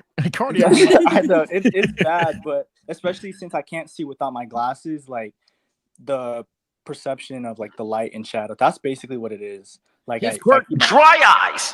Has it ever come in handy for you? Like, has there ever been a situation where like, ooh, thank God I could do this? Yeah, mainly when I'm sleeping like outside of my house, like I don't know, especially when somebody's trying to wake me up from like a deep sleep, I can see them partially. Especially because like I don't know, it's so weird, but well, you adding powers now. They ate the dry fruit. Yeah, it helps me, especially like when I was working a lot and I just sleep in my car. Just kind of knowing like what time it is, and then having people like, wait, that's how it aids you? You can like still partially see while you're asleep? Yeah. What the fuck? Yeah. Nigga, then are you asleep? Yeah, that's the thing. That's the thing. That's what like you can choose. Like, are you asleep or you just rested? Nah, bro. You're rested. You a real good rest. Not like you resting good. Oh, like, I don't know how to explain it. I don't know. Y'all ain't never hit y'all mans up. What you do? Yeah, I was chilling real cool. Like, you ain't never chilled real good before. You don't understand. I can sleep while being awake. Yeah, I know. It sounds crazy. You just chilling, nigga. It sounds crazy because especially like when I'm going to bed at night too. Especially when I'm going to bed like at night too, outside of a nap. I'm doing it. I could for 8 hours. Hey, I'm sorry to pile on, but Netflix. Hey, Damo, this nigga said this is my hidden talent. In the dark? No light. Netflix is crazy. Nigga, that's why you think you sleep. You just looking at black all night. You think you sleep. You not sleep. I'm sleeping with my eyes open. But yeah, like I don't know. My brain, yeah, it's weird. But that's the hidden talent. Either it's like, yeah, I understand what you're saying. Not sleep with. I don't know. That's cool though. How you go to sleep and keep up with the time? Like I said, like it's the nighttime, right? It's dark, right? You know, it's like whatever PM. By the time it hits morning, the sun's out. No, I'm saying when you in your car and you're on say you got a 45-minute break, if you ain't got no alarm and you like, all right, I'm gonna just sleep with my eyes open, You're keeping up with the fact that, okay, it's 4:39. I went on break at 4 o'clock. I got 4 more minutes and I got to get up. You're keeping up with the time while you're asleep. No, I didn't say like keep up with the time. Like it's an alarm. Like I have an alarm. Like I put my phone down. Like I just keep my eyes open. Why? When you're in your car? What chilling, is it? man. Wait, you sleep No, when you're wait, what? No, because don't like know. when you sleep in your car, like like it's like inherently like dangerous. Like if you sleep in your car, like you don't want anybody like jump on you or run up on you while you're asleep in your own car. Yeah, sure, yeah. So it's just So you're like, watching for intruders while you sleep. yes, bro. Who wouldn't want to watch for intruders when they're asleep? I promise you, Good no point. one. You wouldn't if you had the option. No. What I'm saying is, you're right, gang. No one watches for anybody while they're asleep. That's not how that works. So the fact that you can watch for niggas while you sleep leads me to believe you not sleep. You just chilling. Yeah, like that one makes eye sense. open. That makes sense. Y'all but just not understanding. No, it's just like it's the reason why I claim it's just sleep is because when you're asleep, your body and your brain is also resting, right? Mhm. But so it's the fact that it's just like I'm keeping my eyes open, but my brain still feels rested, that my body still feels rested. Yeah, sure. Like I understand where he's coming from. Like it's truly like a rest, but I'm not always sleeping with my eyes open, right? Because your eyes also need that rest. Right. So I'm sorry. Somebody said this nigga sleep in the Jeep. I died. I'm sorry. That's so stupid. I'm sorry. That shit took me out. Yeah, that thing makes sense. That's dumb. This nigga went to sleep in a Jeep. Hey, Damo, this is me explaining me zoning out. This Like, it sounds like an extreme version of you zoning out. Yeah, it sounds odd, but it's like, like my hidden brain is cut talent. off. I We feel just it. fucking with you, by the way, bro. If you No, ask yeah, to be a it's all night good, walker, power to I'm you. not fucking with you. I don't believe it till you go to sleep right now, nigga. Hey, Nobody can go to sleep right now, nigga. I'm so sorry. shit, who can't go to so sleep right now? sorry. You give me fuck out. you. I'm about to say you give me 5 Hey. minutes. Like, Hey, I ain't gonna lie. Unironically, Like- nigga Omar could just go to sleep right now. I've watched niggas fall asleep mid conversation before. Y'all tell me I could just watch the game real quick. I'll be on 5 minutes. Stop it. Oh my god. But yeah, All right, man. Appreciate you. So I know Yo, watching we got this game, some football fan- superheroes. Hey, no, really. The X-Men method. Goddamn. Let's keep it an X. Fucking mutants backstage. I can sleep with my eyes open. The other nigga Aquaman with the mating call. The other nigga summoning everybody. Yeah, you know what? I hate the damn thing.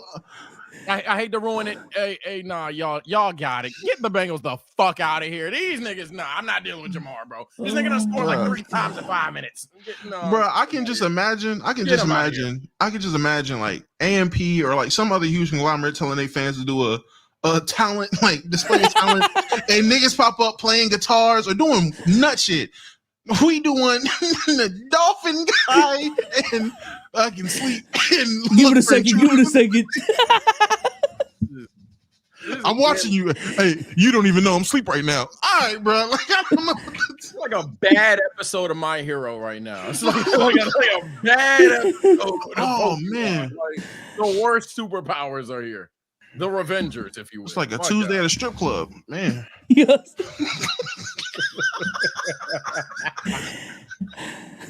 Not the Tuesday titties. Yeah. All right, man. This was fun, man. This was fun. Shout out to everyone that super chatted. We gonna end it right here. With that being said, Damo, say goodbye to the people. All right, chat, being my favorite midnight snack, and we will be back sometime soon. Join the Discord, like right now. Join in there. Y'all don't understand. You don't gotta pay. Now, preferably to do everything, we want you to get that membership to do everything. But come kick it with us. Come in there, specifically join the best faction, which is OTF. We really run shit in there. Pull up, play Call of Duty. We played COD last night. Shit was fun. Play 2K, play Dragon Ball, play whatever you want to play. We got some real gamers in there. Pop out and watch it. Yeah, if you need a group chat that still plays 2K, definitely join OTF. Say goodbye. I don't know if that's a shot or a compliment. Look, man, sorry for the million football references. I've just quickly realized how much I love football, or maybe this season's just hitting. I don't know. Apologies. This motherfucker love everything but basketball. It seems like God damn. He love food. He love anime. He love working out. He love football. But once you bring up LeBron and JJ Redick, yeah.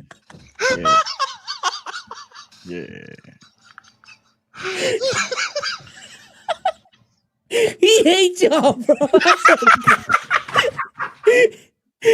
Yo. Hey, man. Nah, I love you guys, man. Furthermore, hey, man, if y'all want to tap into the TSO stream, bro, you know what? I stamp. If 50 people join my stream and they say I'm from Keep It a Buck, I stamp we'll have a basketball segment, man. I love hoops. Let's go. Chad, one of his hot takes was, I ain't gonna lie, not too much on hip hop. Hip hop ain't even bad anymore. Come on, gang. Literally everything but basketball. This nigga really listening to rap music again? All right, bro. This nigga listening to shit. Let's go debate. Let's go. Yeah, Lamar threw a pick. No, my fault. All right. Let's go. Look, man, y'all take care, stay blessed. I'll be streaming either tonight or tomorrow. It depends on honestly how I feel after I eat my food, if I get the itis or not. That's dead ass that's dead ass it. Shout out Chisel Adonis, by the way. Shout out, I see you streaming, my boy. Appreciate that raid. I mean, no, I rated you, but I appreciate your content, my nigga. All right, y'all. We'll catch y'all on the next one. Peace.